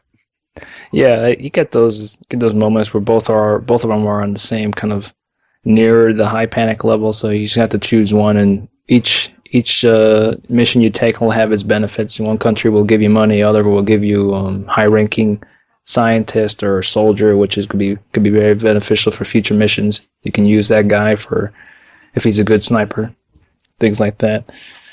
It's either risk or reward with that aspect of the game. They're just like, sir, we need to send a nuclear bomb over to New York right now. Like, why? Well, because they've got an infestation, and it's like there's nobody there. Well, to be honest, sir, I don't like the Yankees, and if I can just have them not be there anymore, that'd be really helpful. Exactly. Yeah, it's cool because they also have. You can also go to check out the memorial as well. You can see all the squad mates he had previously that had died. It's like you can see all the whole list of them. It's like this guy was on 3 missions. He never killed anybody, but he died. One guy, killed 10 people. He was on like 2 missions. It's like he's dead. And it plays the what is it? As the bagpipes. They jetted him out of a spacecraft, like floating toward the sun. Just do that whole funeral music going on with the Irish bagpipes. You can see the list of names that have died, and believe it or not, I did name a squad after C.H. Gorg, and I have to regretfully say he died in the heat of battle. My good man, he were on 2 missions and killed 5 aliens. He didn't go down. He went down swinging. Well, that's good. Those were probably actors. Like, hey, does anyone have my grenade? It's the one without a pin in it. And it's like they explode. Like, I don't know how he died, but frankly, I'm not even sure how he took down those guys either. Yeah, one of the other things I really enjoy about the game is that if you save during a mission and things go wrong and you reload that save, the AI patterns are the game, that mission won't play out exactly like the last one. Like if you fail it and then reload the save, it's not that whole thing's not going to happen. It's always randomized, the AI patterns. So that's pretty cool. It kind of gives you another shot at it, and sometimes doesn't make the game easier to beat because you know where they're going to be at a certain location, and maybe you can develop some sort of strategy to take out the aliens quicker or without getting hit and things like that. Is always randomized, which is pretty pleasant. I like that. I like that aspect. I like that aspect that they mix it up a bit when you reload the save. Like AI, I love it. Just always keeping you on your toes, no matter the difficulty. Yeah, I can't imagine playing it on anything harder than normal at the moment. It's insane, but it's fun. Excellent. So that's a fairly glowing review for the game, and for those of you out there who are interested, go pick up an RTS with some class and the ability, and who knows, maybe if you have Gorg in your squadron or Splinter, you'll win the day. Most def. You'll probably be killed by friendly fire. So it's got a good tutorial too, so that's a plus. And yeah, it's so randomized sometimes that even if you have like 80% chance of a shot, sometimes they miss. Like, God damn it! It's like I got one guy left, and all you had to do was shoot this guy. He was like 2 feet away from you. It's like, and the guy will, and then they'll say some sort of comment. It's like, I'll get him next time. There won't be a next time. You damn it! You had that shot. He was right there. It's like you're fucked. I gotta reload the save.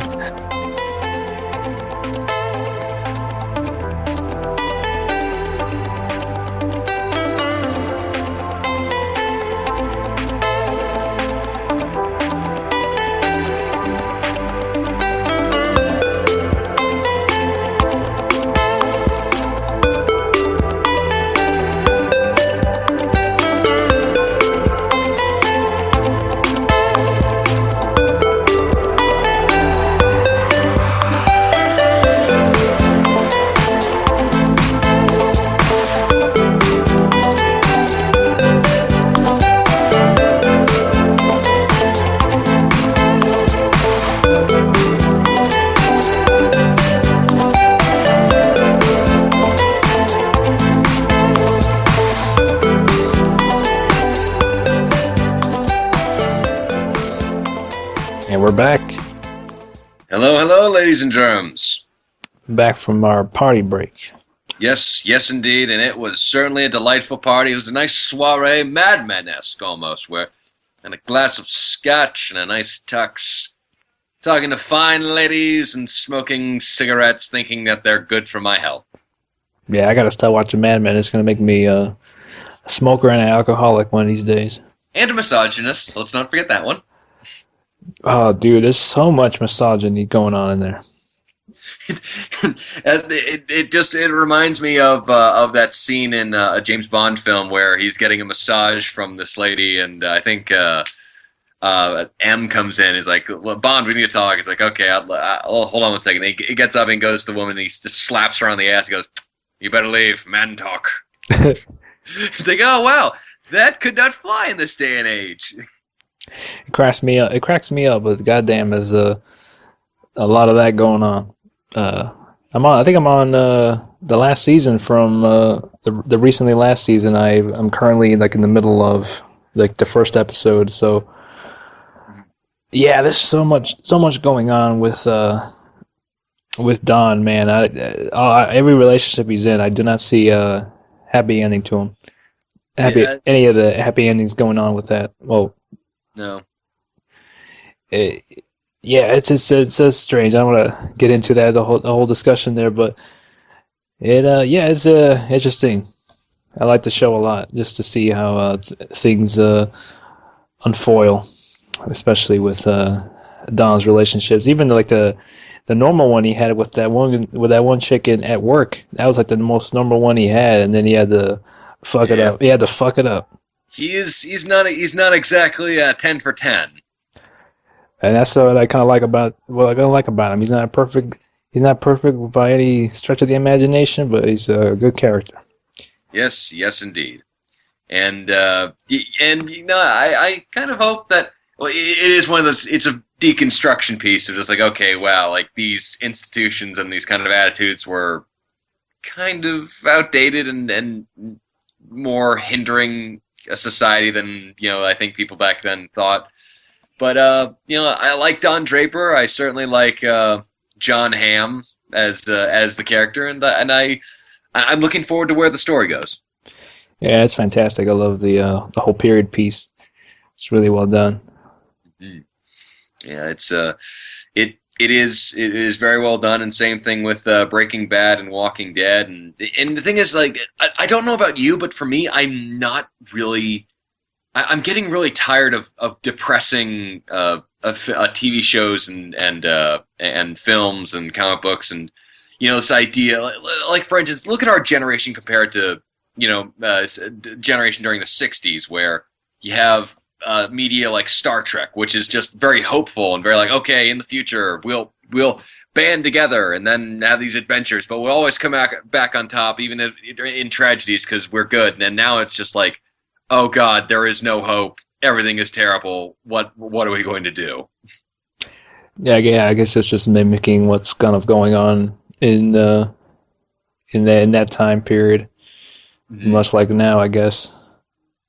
Yeah, it's reflective of this age because we're growing up into a shit economy where the world is in a state of almost constant turmoil. We have almost no way of securing finances for the baby boomers, especially since they're going to be dipping into Medicare, Medicaid, Social Security programs, and it's not exactly the most a gratifying environment. But I think what's problematic is that our view and our media are kind of reflective of of each other, where we will.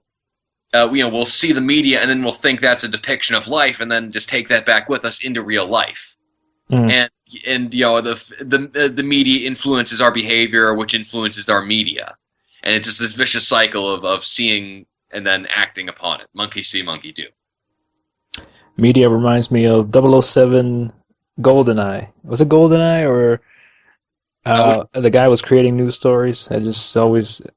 Legends. Legends. Yeah, where where James Bond just basically having a fever dream and just like making up shit as he goes along. Like, oh yeah, I remember this one time that I was adventuring as Indiana Jones back in this day. It's like, okay. Somebody needs to get this man some heavy medication. He's obviously hallucinating. Mm-hmm. No, yeah, I hear you. I love the dramatic stuff, but yeah, I like to see a bit more of upbeat, uplifting Levity. type of program. Uh, I'm sort of kind of getting that a little bit with. I recently started watching Portlandia on Netflix, and I'm digging the hell out of it. Oh, okay. Well, what's that show about? It's hard to explain, but it's a show. Oh, I don't even know where to start. It's a show. It's a show that I got that out of the way. I mean, there's a main plot, but along that, there's always these other kind of sort of skits kind of go along. Sometimes they intertwine with each other, and just it reminds me of it's a good skit show. I think that's the best way to put it. It's a skit show, but it usually each episode will have a main storyline, and alongside that storyline, there are other kind of skits and kind of side stories going on in the middle of that. Sometimes intertwined with each other with the main story. Cool. That definitely sounds right up my alley because I'm looking for right now I'm looking for a good sketch sketch and skit shows and skittle bop bop is about in this yeah. So either so I'm also looking into Scatman Jones as well as him singing, but that and what there's this comedy what's the current comedy sketch show on Comedy Central where it's Workaholics? no, not like an actual comedy show. There's like a sketch show. I can't remember. It's like a black guy and an Indian guy. I think. The Key and Peele? Yes, I'm sorry. Yeah, Key and Peele. Are they? Is it still going on? I'm not sure. I've seen some of the skits off the show on YouTube, but I don't know if it's still going on. I haven't watched Comedy Central in quite a while, so I don't know. But yeah, Portlandia is good. I recommend you put it on the Netflix queue and give it a whirl. I think it gets really better after the first episode. Not to say that the first episode was bad, but I think it really shines after that first episode. I think. I mean, it's a very short show. It's like since without the commercials, it's like 20 minutes an episode, and I devoured the first season, so I'm gonna. Looking forward to checking out the second season. So it's worth checking out. Well, sweet. Put it on the good old Netflix queue right there. That's how I watched it. Well, then I will, under your consideration, I will look it on up. Yeah, it's very, very quirky. So, do we have any other news segments to discuss? News segments? Nothing other than that. I did stumble upon a small thing about, I guess Ubisoft took out a torture scene from Splinter Cell Black List, but that's all about it, really. Yeah, and I'm fairly interested in seeing what they're doing, just because I'm kind of on the fence on this one, just because if they wanted to depict kind of realistic torture and the idea of, although it's not a realistic game, of course not. There's nowhere near actual realism, but it'd be interesting to see like, okay, what about the thematic idea? Like, okay, is torture necessary? In warfare, and actually, is it beneficial? Is it something that should never be done? Like maybe if they actually had a discussion about it in the game, that would be interesting. But if they were just using that just in that context as like, okay, you're torturing a guy. Yeah, so I'm saying I thought about that too. Is like, well, I don't know if we'll ever know the context of that scene, but I'm sure if it was there, I'm sure they had to have some sort of context, whether people didn't agree with it or not. I don't think they should really question. Well, they should question, but not really be kind of. I don't think a lot of people were demanding it be removed. I think it's just like an Ubisoft choice to kind of remove that. But the way I see it, if there's context to it, then I don't have a problem with it, unless it's just thrown in there for the sake of just doing it. Then I don't have a huge problem with it, but it's a bit crass. Yeah, it's it and the problem, like a lot of people have been having with a Blacklist, especially with the criticism, is that okay, this is action oriented, very violent, and this doesn't really seem like Splinter Cell, where uh, where like okay, it made sense in Conviction, it doesn't really make sense here, and they kept on saying like, okay, well, you just have to wait for the you're taking things out of context. You should play the full game and then you'll experience it. The only problem is that they're the ones who showcase the trailers and the clips, and they showcase the violence, and that's the impression that we get from it. And it's not our fault that we can't really help ourselves, but think like, okay, this is what the game's about because that's what you're advertising it as.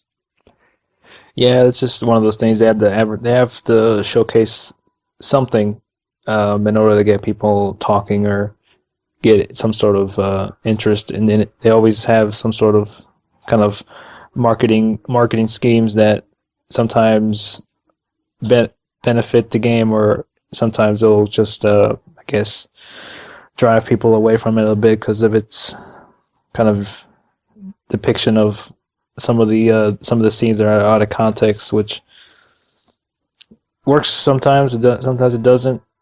Like they always that they always showcasing something important, or that is quote unquote visually cool. Yeah, If the best I could put it, like they something visually engaging, or just like, or an element that's like, oh wow, that's cool. yeah, like nobody's gonna be talking about um footage of it, just of just you sneaking around dudes. That's not that's not interesting for most people. It's not active, and I can understand that with like even with Dead Space 2, where they had action scenes, it did not really reflect the end product, but they had to throw something in there, for the action heads. And I think that was just the case for that game as well. Whether it is whether it is crass or not, it's just really can't say unless you get the full context of it. Yeah, So yeah, it's I'm still looking forward to the release of the game, and I hope it's great. yeah, even through even with the story consistencies, I'm still looking forward to it on the gameplay level and seeing what kind of story they pull out of their ass with this one. Yes, yes, indeed. Because yeah, we care about the series, and I enjoy Sam Fisher as a character, and the Conviction was a good outing for him. But it's just one of those things where they have to have a something about the series, like a character or the name, to get people interested. Especially that's how they feel that it will do well that way. Yeah, absolutely, and as character consistency, I can forgive it if they really do something interesting with Sam, or they give him a really good arc in this story. And Yeah. and once again, the Chaos Theory, I think, was probably the best out of the game. So and that didn't really even have a character arc or a huge story for him, but it was still good. And as long as they get that character right, and that shines through, just because I want to see a Sam Fisher with that sort of dark sense of humor, but he's also adamant on avoiding killing, and doing what's right for quote unquote what's right for his country, and always trying to save the day. Like I would like to see that character again, and instead of this kind of more traumatized guy who's really broken, like in Double Agent or in Conviction, which I like those portrayals, but I would like to see kind of him back to form. Mm-hmm. That was an interesting route for him in Double Agent, and yeah, certainly a more less of a conflicting and kind of broken man would be a different change of pace for him. Right. And I'm looking forward to it. I hope while sticking to their roots, they also while also kind of they stick to their roots while trying to be this big huge game. And I hope that I can play it without having to murder people, just because I don't like murdering people. that's like a natural inclination for people, I think. Yeah, it was just one of those things where the games prior to that, you had the option to just knock dudes out, Hmm. for either for just moral reasons or just for saving on redundancy. Uh, that option would have been a nice to have rather than just kind of killed every random dude you see. Yeah, yeah. It's I. Which I never did in the caster. I never really killed that much people. I've only killed them if I ever got in if I ever got myself into a jiffy I needed to get myself out of, and then I'd kill them or knock them Absolutely. out. I mean, both options were both of them were good viable options. Knocking him out or slicing his throat. Yeah. Yeah, and there's a few instances where you have to murder somebody, but yeah, overall, I think you and I are on the same page of like, okay, if you can, because there's something rewarding about going through a game and you have the option to kill, but you choose not to, just because it's in refusing that powers is empowering in itself. It's very strange. Uh, yeah, and that it also makes the game more challenging, and because if you go into the whole game killing people, you kind of makes it a breeze Yeah. sometimes. There are some areas where there's like one or two dudes there, you could just easily pop them one each with a bullet, and that's about it. And if you're a good shot and without alerting anybody, then you're pretty good. And I end up killing more light bulbs than people in Chaos Theory. The electrician, whenever you come around, is pissed. He's like, what the hell is this? I've just replaced these light bulbs like 10 times today. What is going on? Yeah, if he's end up being the villain in Blacklist, I wouldn't be surprised.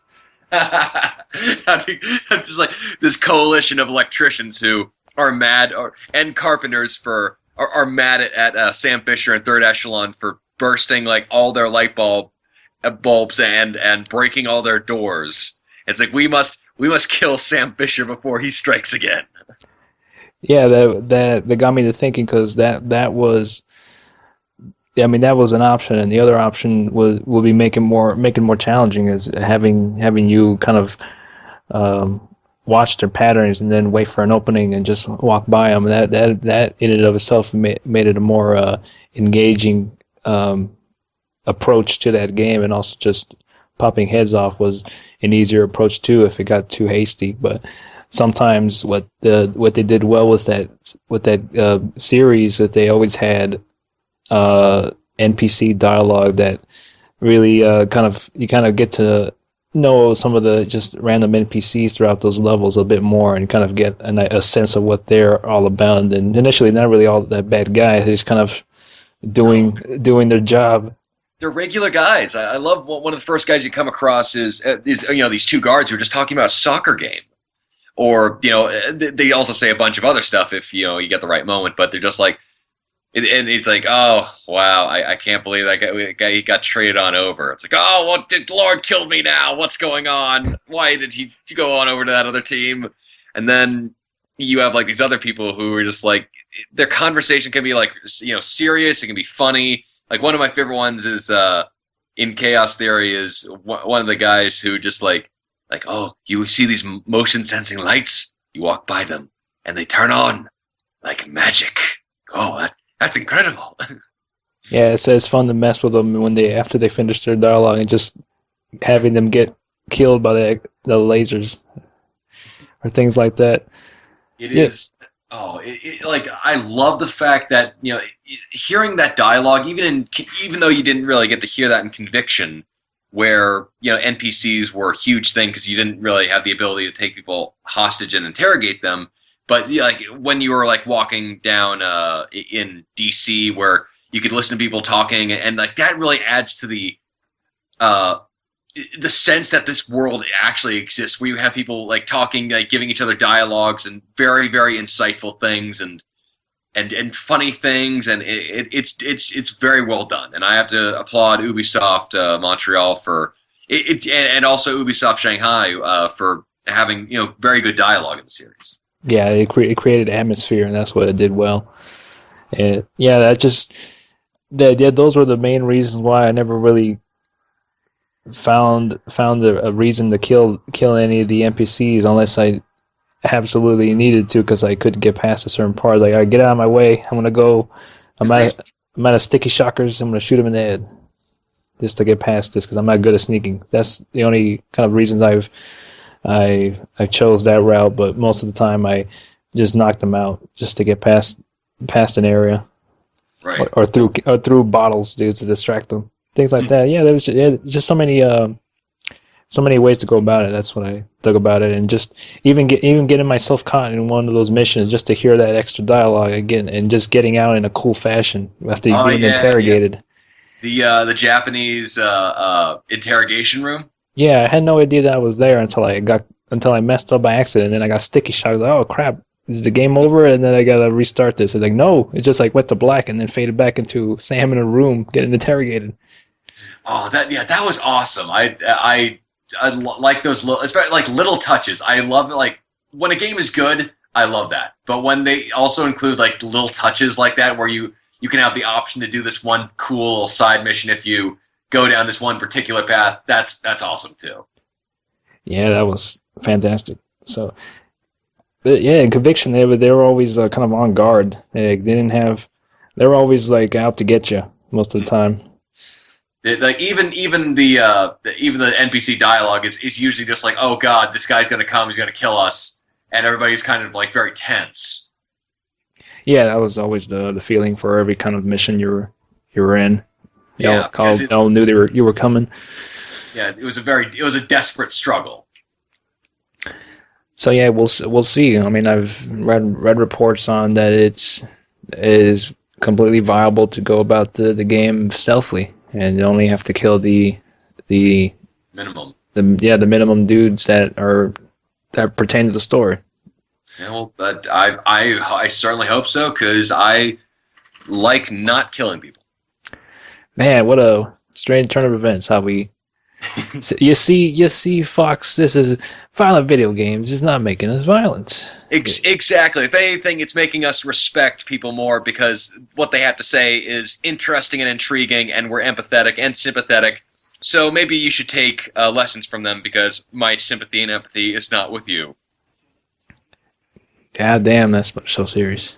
Yeah, love that series. So yeah, other than that, I don't have much on the palette in terms of news. So I think it would be a good opportunity to go over to the questions. Wonderful. Well, then let's cleanse the palate and jump on into the first question. And it's by Ultimate Snyder Man.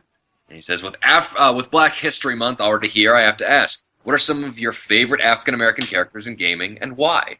And what is your opinion on why we do not see a lot of African American main protagonists in games? Good question.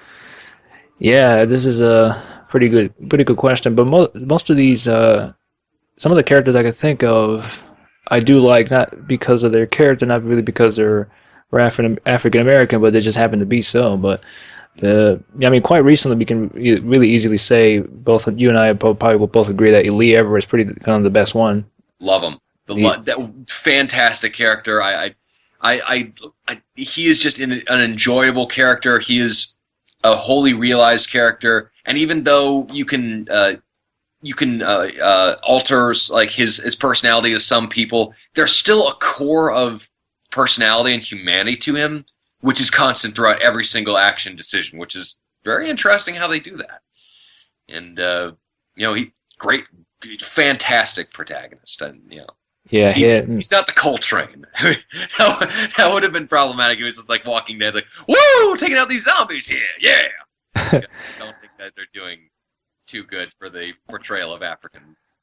No, not as well as Coltrane. No. Another one that comes to mind, David Anderson from Mass Effect. Oh yeah, love David Anderson. I mean, it helps that it helps that because he's voiced by Keith David, who in that one Mass Effect, I think 2 or 3 video where they were talking to him, had the most awesome shirt ever. That just adds to that character. David Anderson is is fantastic. I have to say, Lee, definitely Lee Everett. Oh, shoot, who is Lambert from Splinter Cell, where he's the guy in your ear and he's wise, but he's also he's also that kind of guy who wouldn't mind like you could easily see him like sitting down with you and having a beer and just like joking around, but he's also a professional and a scholar, and I love that. Yeah, that's a good example there. I was about to bring him up too. Yeah, Lambert, fantastic.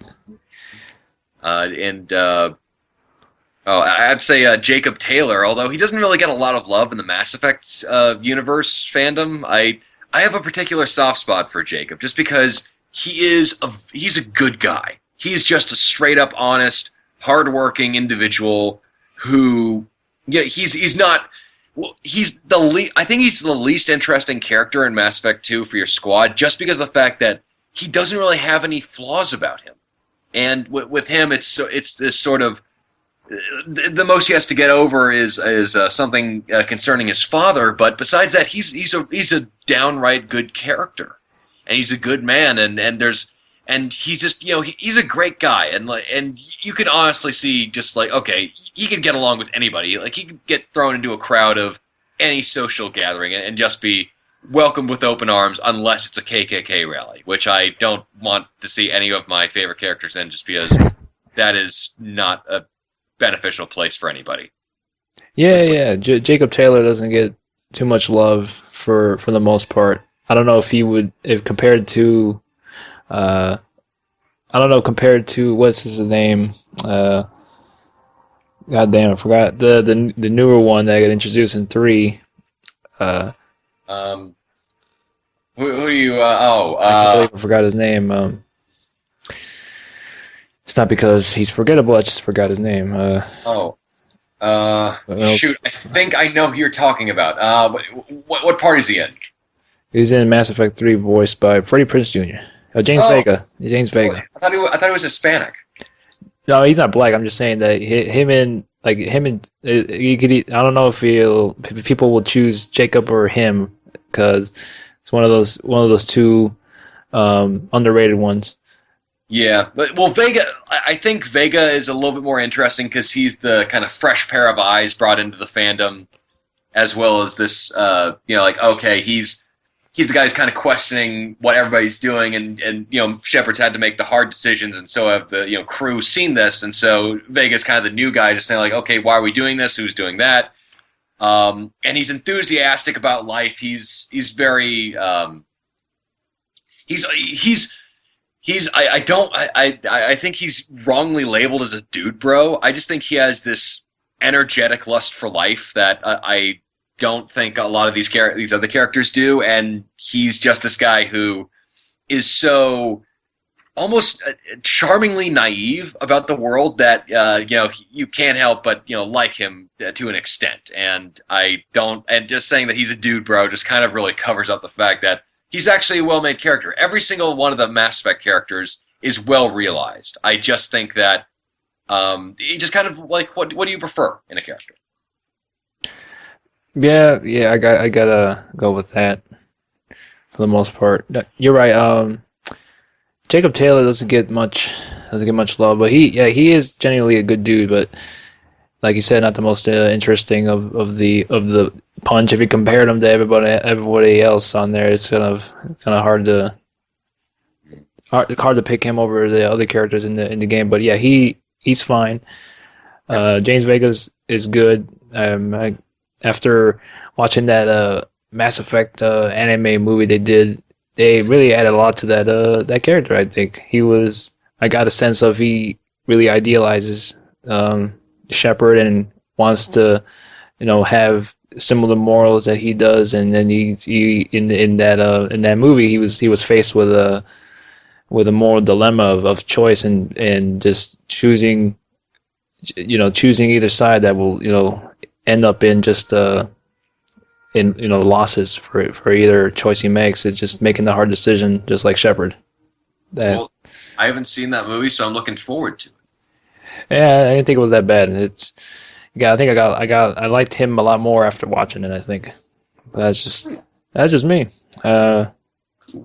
I think it added a lot to his character. Right. And speaking of underrated characters, I have to also say Hammond from Dead Space.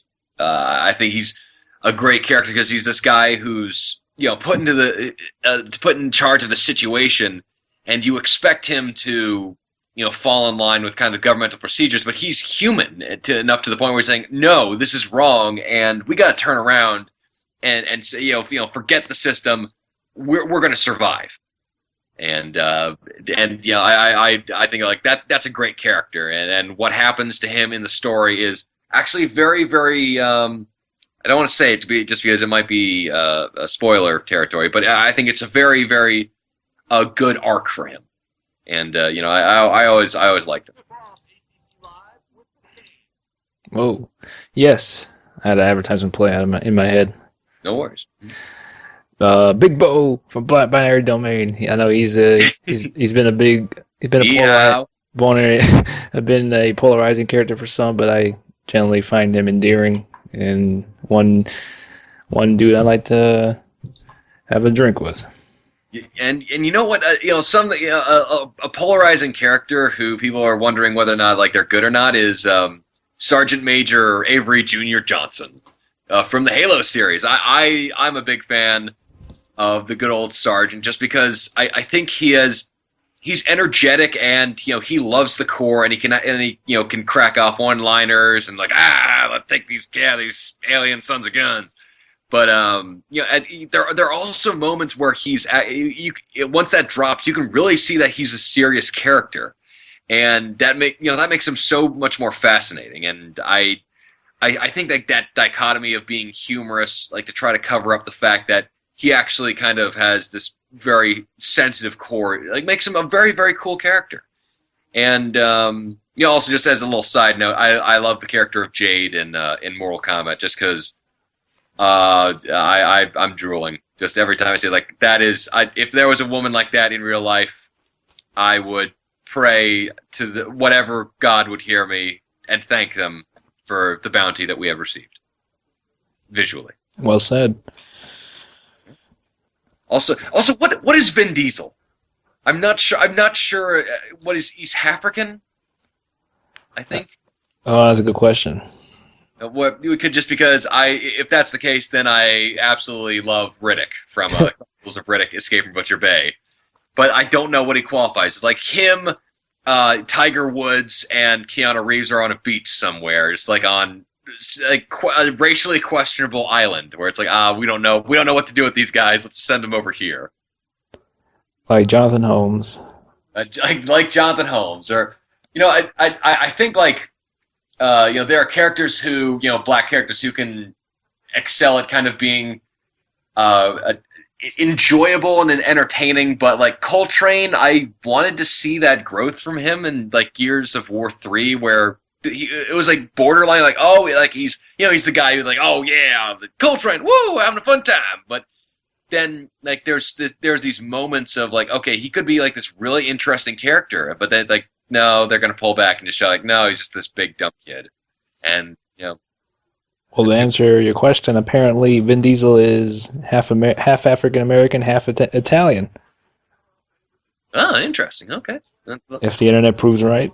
Well, then I hope he counts for all the listeners out there, and I find his character endearing in Escape from Butcher Bay, just because of the fact that he's this complete and total badass, and he's violent, but unless you choose to, there's almost never a reason for him to commit violence unless it's to get something specific. Like he never goes out of his way to commit violence, and the actions that he does take are fairly nonviolent. Like for instance, well, actually no, that's a lie. Just be like whenever he's in combat, like he's always in violence. But like there's that scene where in Butcher Bay he's getting a shiv. And so, one of the guys, he's like, listen, this is my block. You want something, you come to me. He grabs him by the neck and like holds it up to his throat, but he's just threatening him. He's not even trying to commit violence. And then when he's like, finally, the fight breaks off and he's getting him back in his ship, like the guy like tries to reach for it. And at the very last second, he like twists his hand. So like he just misses it and then like holds it right back. I was like, oh, you're just fucking with this guy. And I love, like, he's one of the most badass characters, and I find him endearing. Well said. Well said. Yeah, I think there definitely is certain amounts of just good writing in general that makes just characters like Lee Everett and just other these just character in general that makes them really good. I mean, they could have easily any other like any movie would have made Lee Everett seem like he didn't kill the guy, but in this one he actually Yeah, did do it. He's just a guy who made a mistake that yeah. which is And I'm sorry. no, go ahead.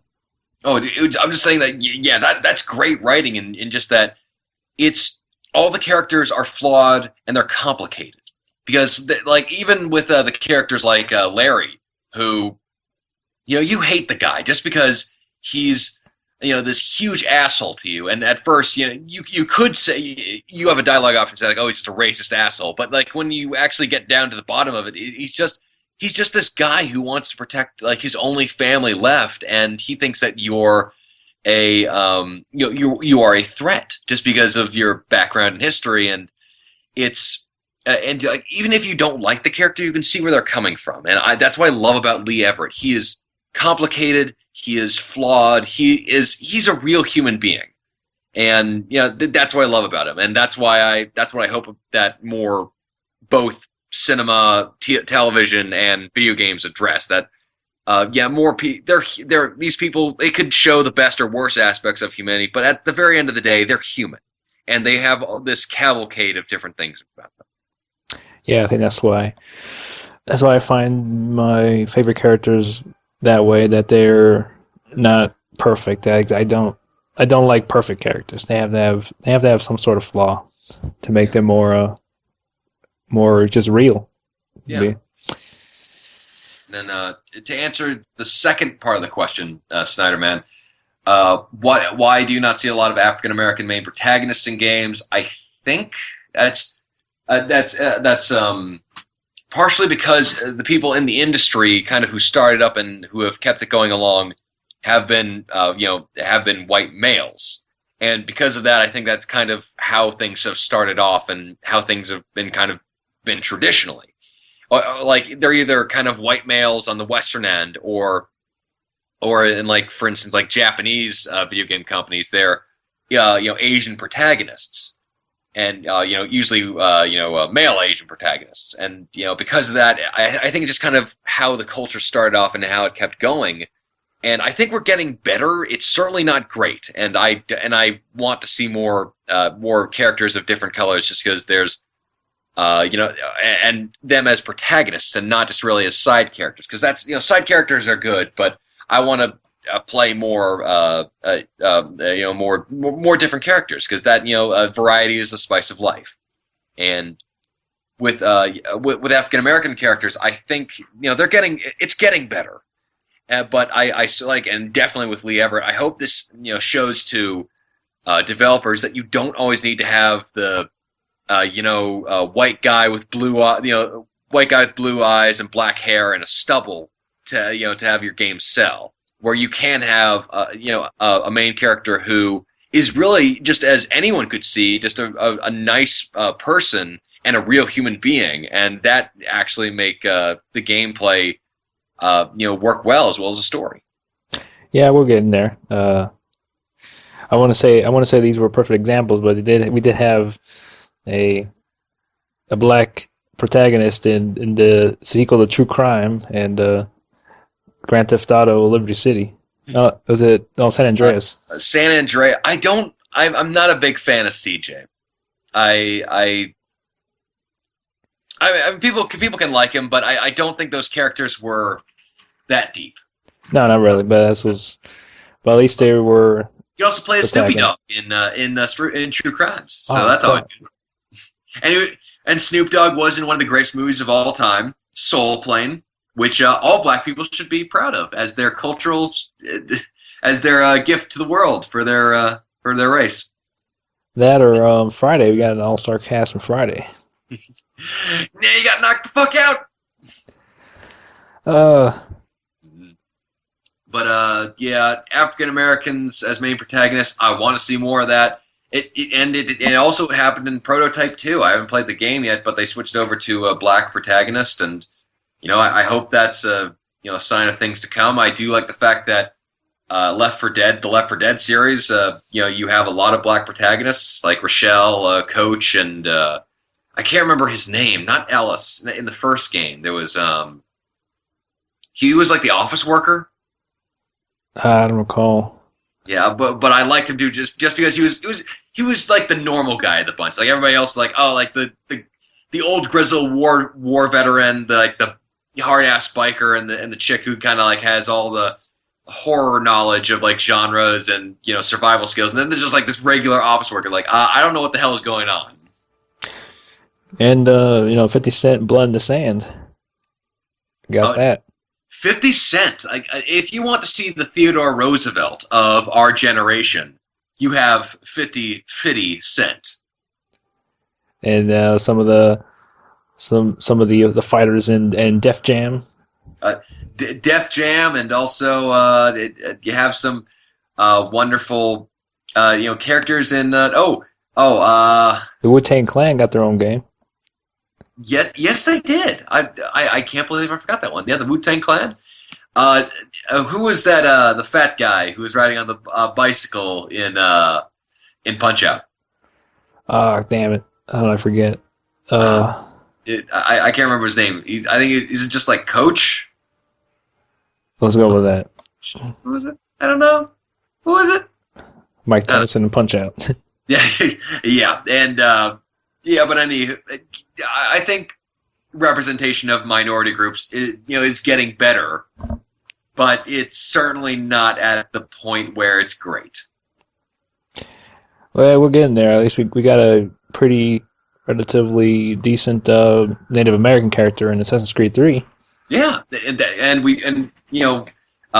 Assassin's Creed 3, but also I also love the video game Prey just because of the fact that it's a Native American character who that's taking place during modern times, and it's not just like relegated to either when the white men screwed them on over from England, or at the point of just like the Wild West.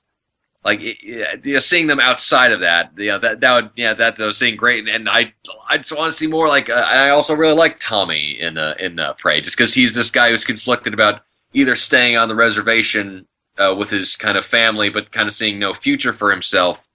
But his girlfriend's there, or making a go of it and leaving and starting a new life.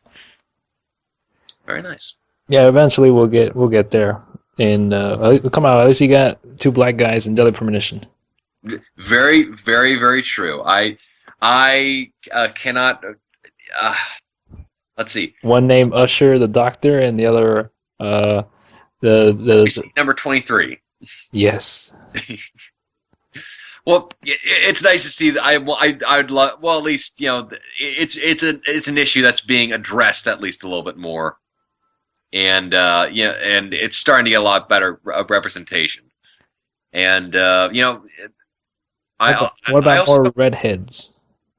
More redheads. I'd like to see more redheads, definitely. And what's even stranger is the fact that like everybody, it's usually white guys, but they're usually black-haired or brown-haired, where there's never any blonde.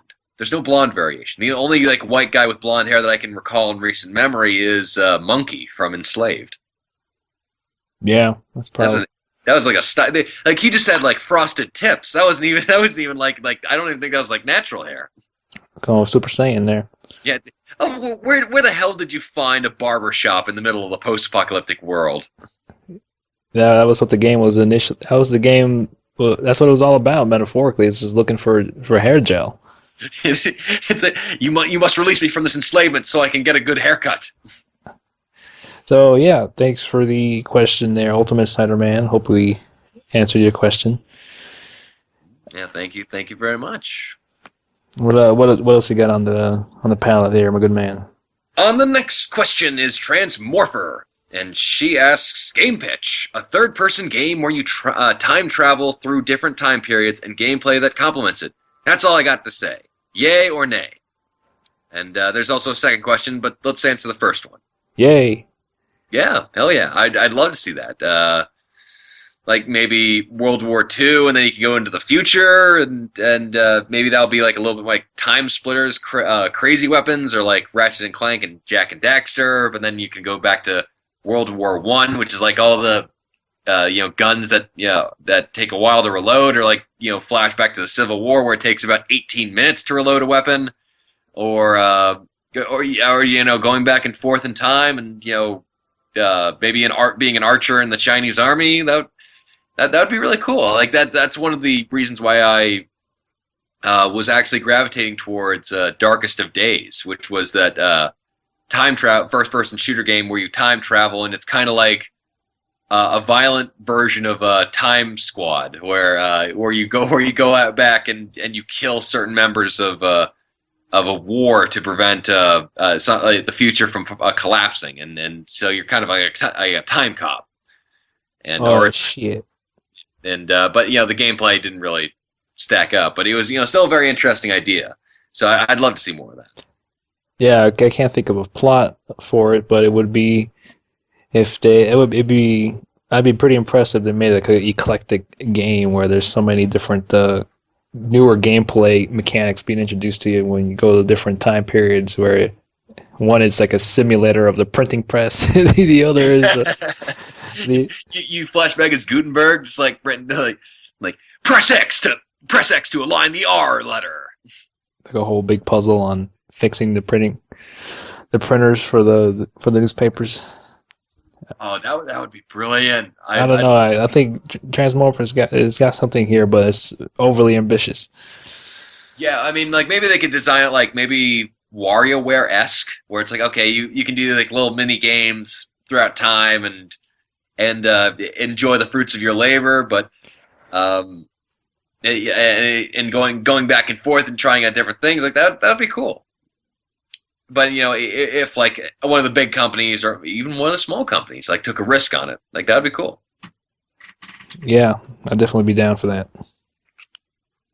Yeah. So what is the second question?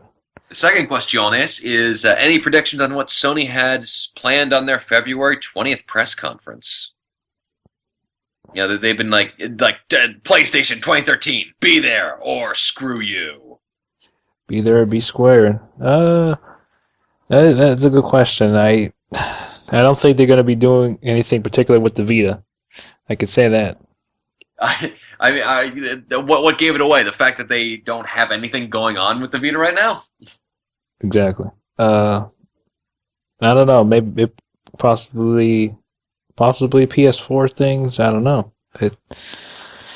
I think I'm it's a not good little with. too early for PS4 things, but I want to say maybe they're getting stuff ready for kind of like this. Oh, we're launching these new big IPs that we're doing this. So maybe that I actually want to say like I have a inclination that maybe it's something to do with the Vita, just because of the fact that they came out recently in a press conference saying like, okay, we're going to have to refocus our efforts on marketing and attracting new audiences for the Vita. So maybe it's like a new interconnectivity thing. Maybe it's a new game. Price cut?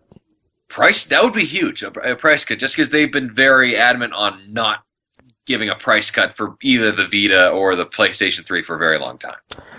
All right, for the sake of talking about it, what is let's go all out. What is the thing that you want to, say, but it probably won't happen, like the big, let's go out there with that big speculation.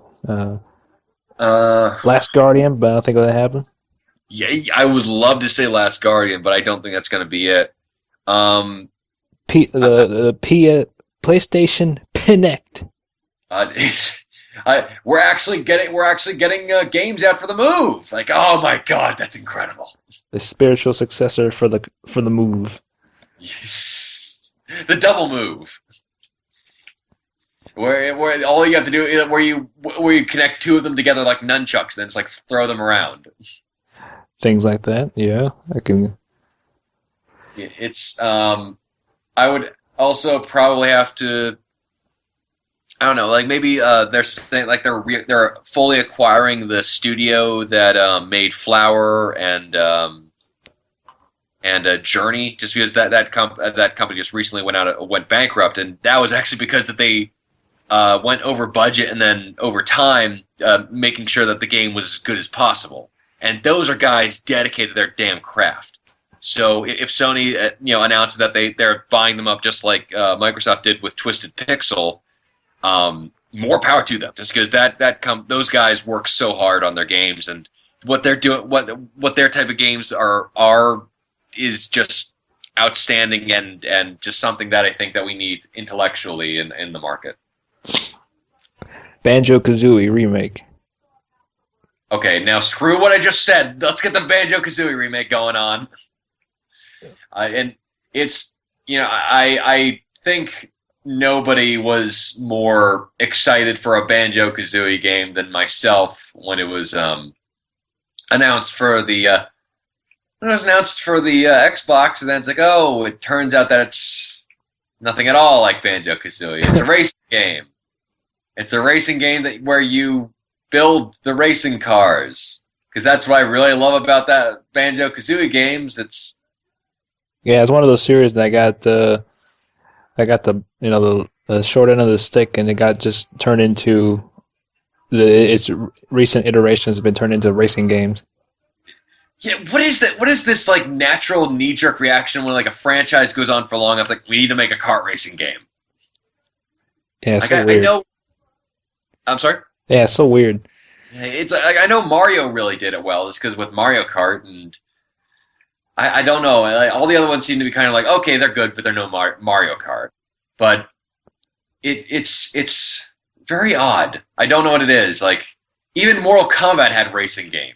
Like, what does it say about Mortal Kombat? Where it's like, okay, proof that Mortal Kombat has run out of ideas, like during the 8th game, where it's like, okay, now we have a racing simulator game, even though it's like, okay, it had like cute little racers, and like everyone had their own special weapons and like abilities. Like that was pretty cool, but it's like, it's honestly like it wasn't really necessary, and it kind of took away from the core experience.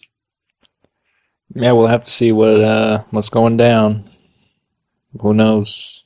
Yeah, I hope it's something good. I hope it's a price cut or something beneficial to all the PlayStation fans out there, and I certainly hope it benefits the industry as a whole. Mr. Caffeine, the new face of Sony. Oh my God, yes! Forget Kevin Butler. This shit just got real. And now to the exclusives. Doodly doodly doodly. With just the Mr. Caffeine video game. Oh man, Burger King got his own game, so I don't see why not.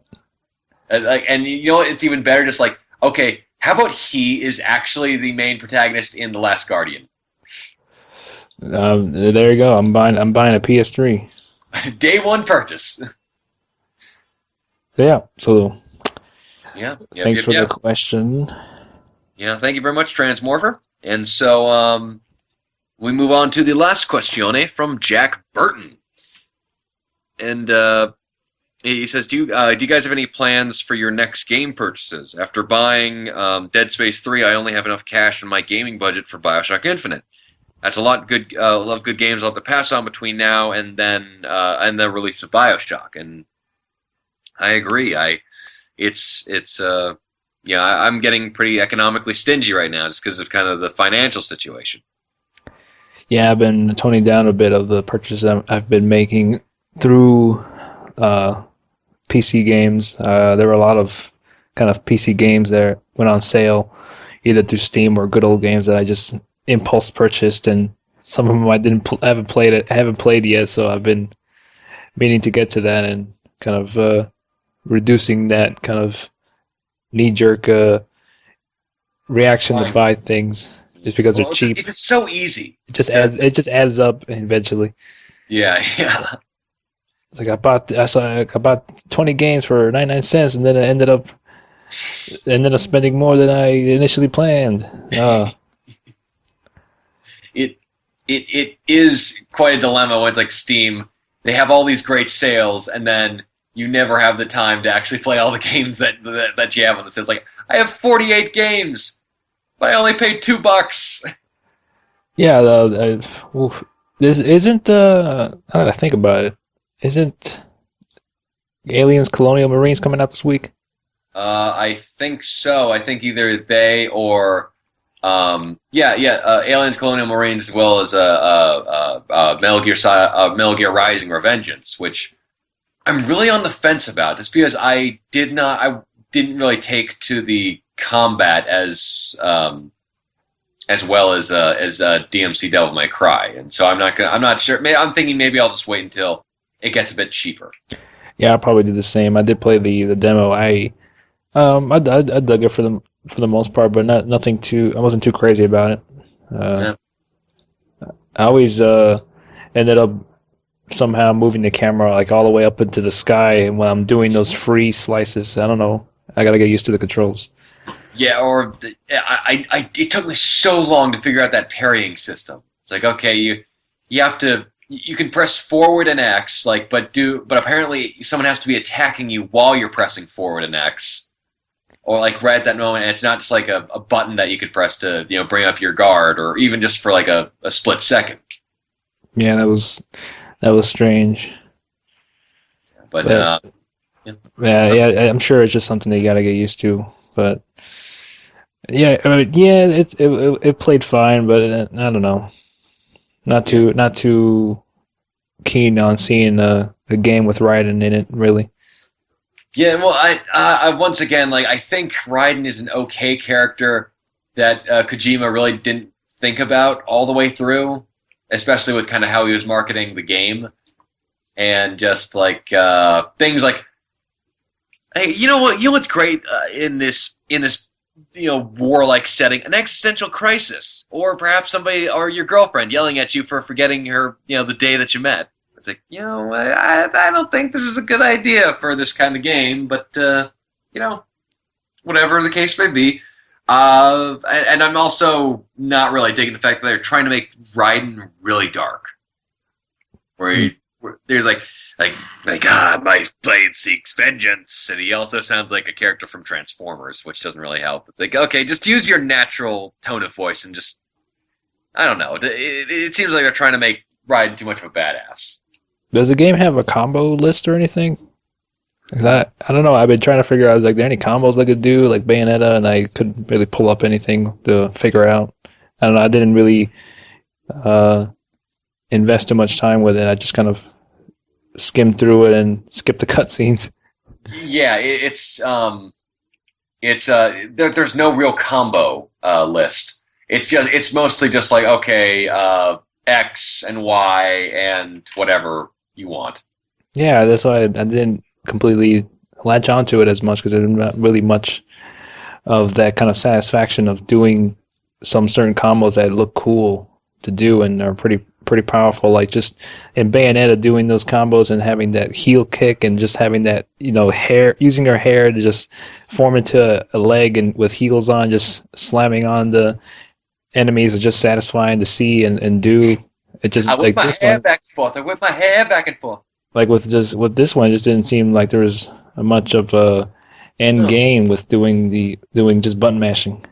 Yeah. It's strange because in Bayonetta, the button mashing was almost turned itself into kind of this artistic expression, where it's like, okay, wow, these all feel natural, and like no matter what button you press, it led to this really cool combo. Yeah, yeah. Even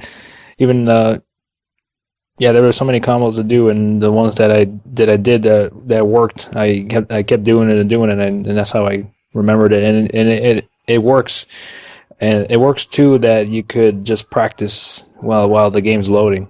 Hmm. Yeah. That was a good addition they added. They just kind of learn see the whole list of combos and just practice them while the game is loading, or just kind of just not do anything. That's either or. Yeah, So, that's great, and maybe there's more to it. I hope there's more to it, where I want there to be kind of, I don't know, a little bit better of understanding. Like I could finally get into the groove of the combat after like the fourth or fifth time that I played the demo, and but it was still this thing. It's like, okay, there's still this apprehension to enjoying it fully, just because it feels like it should be a little bit more smoother than it already kind of demonstrates itself as, you know. yeah, that's how I felt too. It could have been smoother. Maybe just because we just kind of playing the demo and haven't gotten used to the controls. Yeah, of course. It can be like one of those things where the demo does not clearly demonstrate how good the game is, and yeah, I felt that way before. I felt that way with DMC Devil May Cry, where it was. I thought the demo was kind of average and meh, and then I really liked the game play of the full game, and maybe that's the same way with this one. Yeah, most likely most game demos aren't that great or indicative of what the actual game is. Usually, it's an early kind of an early kind of release of it that they've added on to since then. But yeah, I did. But for the XCOM demo did get me to buy it, so that was shows that that was a pretty decent demo. Yeah. Good. And well, if that's the case, then I myself am probably gonna have to download that XCOM demo and check it out for myself. Yeah, that XCOM demo was pretty much the first mission you do. It was more of a tutorial, which is I think a good way to go about it, just to get you and give it an idea how to play it. Because if they just threw me in the mission, I wouldn't know what to do. But the demo was part tutorial and then part of a general idea what the game's about. And then initially that's what it was. One of the most kind of accurate demos of what the game's about. I think video games are probably the hardest. They're the hardest medium to actually showcase what the finished product is about, because it's not like a movie or a soundbite from maybe like a soundbite from a soundtrack or something like that. Just because like that is what the end product is going to be. But with video games, sometimes they shift a lot of stuff around. Like the Dead Space 2 demo is very different from the Dead Space game. Like where they actually start on off, and they even have like re-record character dialogue. They have like different design schematics for the demo, and that is not the final. It's strange because that's not the final finished product, and it's certainly something is something like okay, if trailers lie, then demos are even bigger liars. Because demos are sometimes combined just to give you kind of the truncated experience where maybe you'll have more abilities in the demo than you would in the game, but that's just because you're at first, just because you're building up to that place, rather than just kind of being thrown in there and it's like, okay, here's stuff, do stuff. Yeah, that might be the case with Metal Gear Rising. We'll have to see. But from what I've played, I genuinely thought it was okay, but nothing too. It didn't grab me too much. But we'll see. We'll see how it ends up panning out when the game comes out. Yeah, I probably will be saving my money for BioShock Infinite 2. I can't really think of anything else that's going to come out between then and now that I'm really looking forward to. I'm sure. I know there's a couple of things, but nothing that I'm really excited about in purchasing right away, unless I hear good things about it. Yeah, unless it's getting sort of really good reviews, like at 9 and 10 out of 10s, then I'm probably going to wait until it drops down in price, or not even consider buying it. Like even if it is 9 out of 10 or 10 out of 10, I'm probably going to be a little bit more frugal this year than last year. So I know Colonial Marine is coming out. What was it? Metal Gear Rising is coming out. It's just very interesting release schedule, but I honestly don't know if I'm going to be swayed by anything that I already am not sold on already, like BioShock Infinite. Mm-hmm. And you still got plenty of other previous titles that came out last year to still check out, so you might spend some time with those too.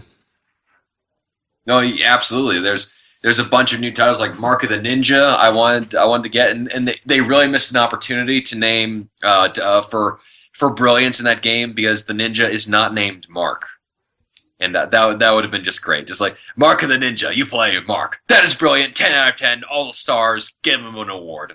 Give him an Oscar. Best acting. Yeah, Oh yeah.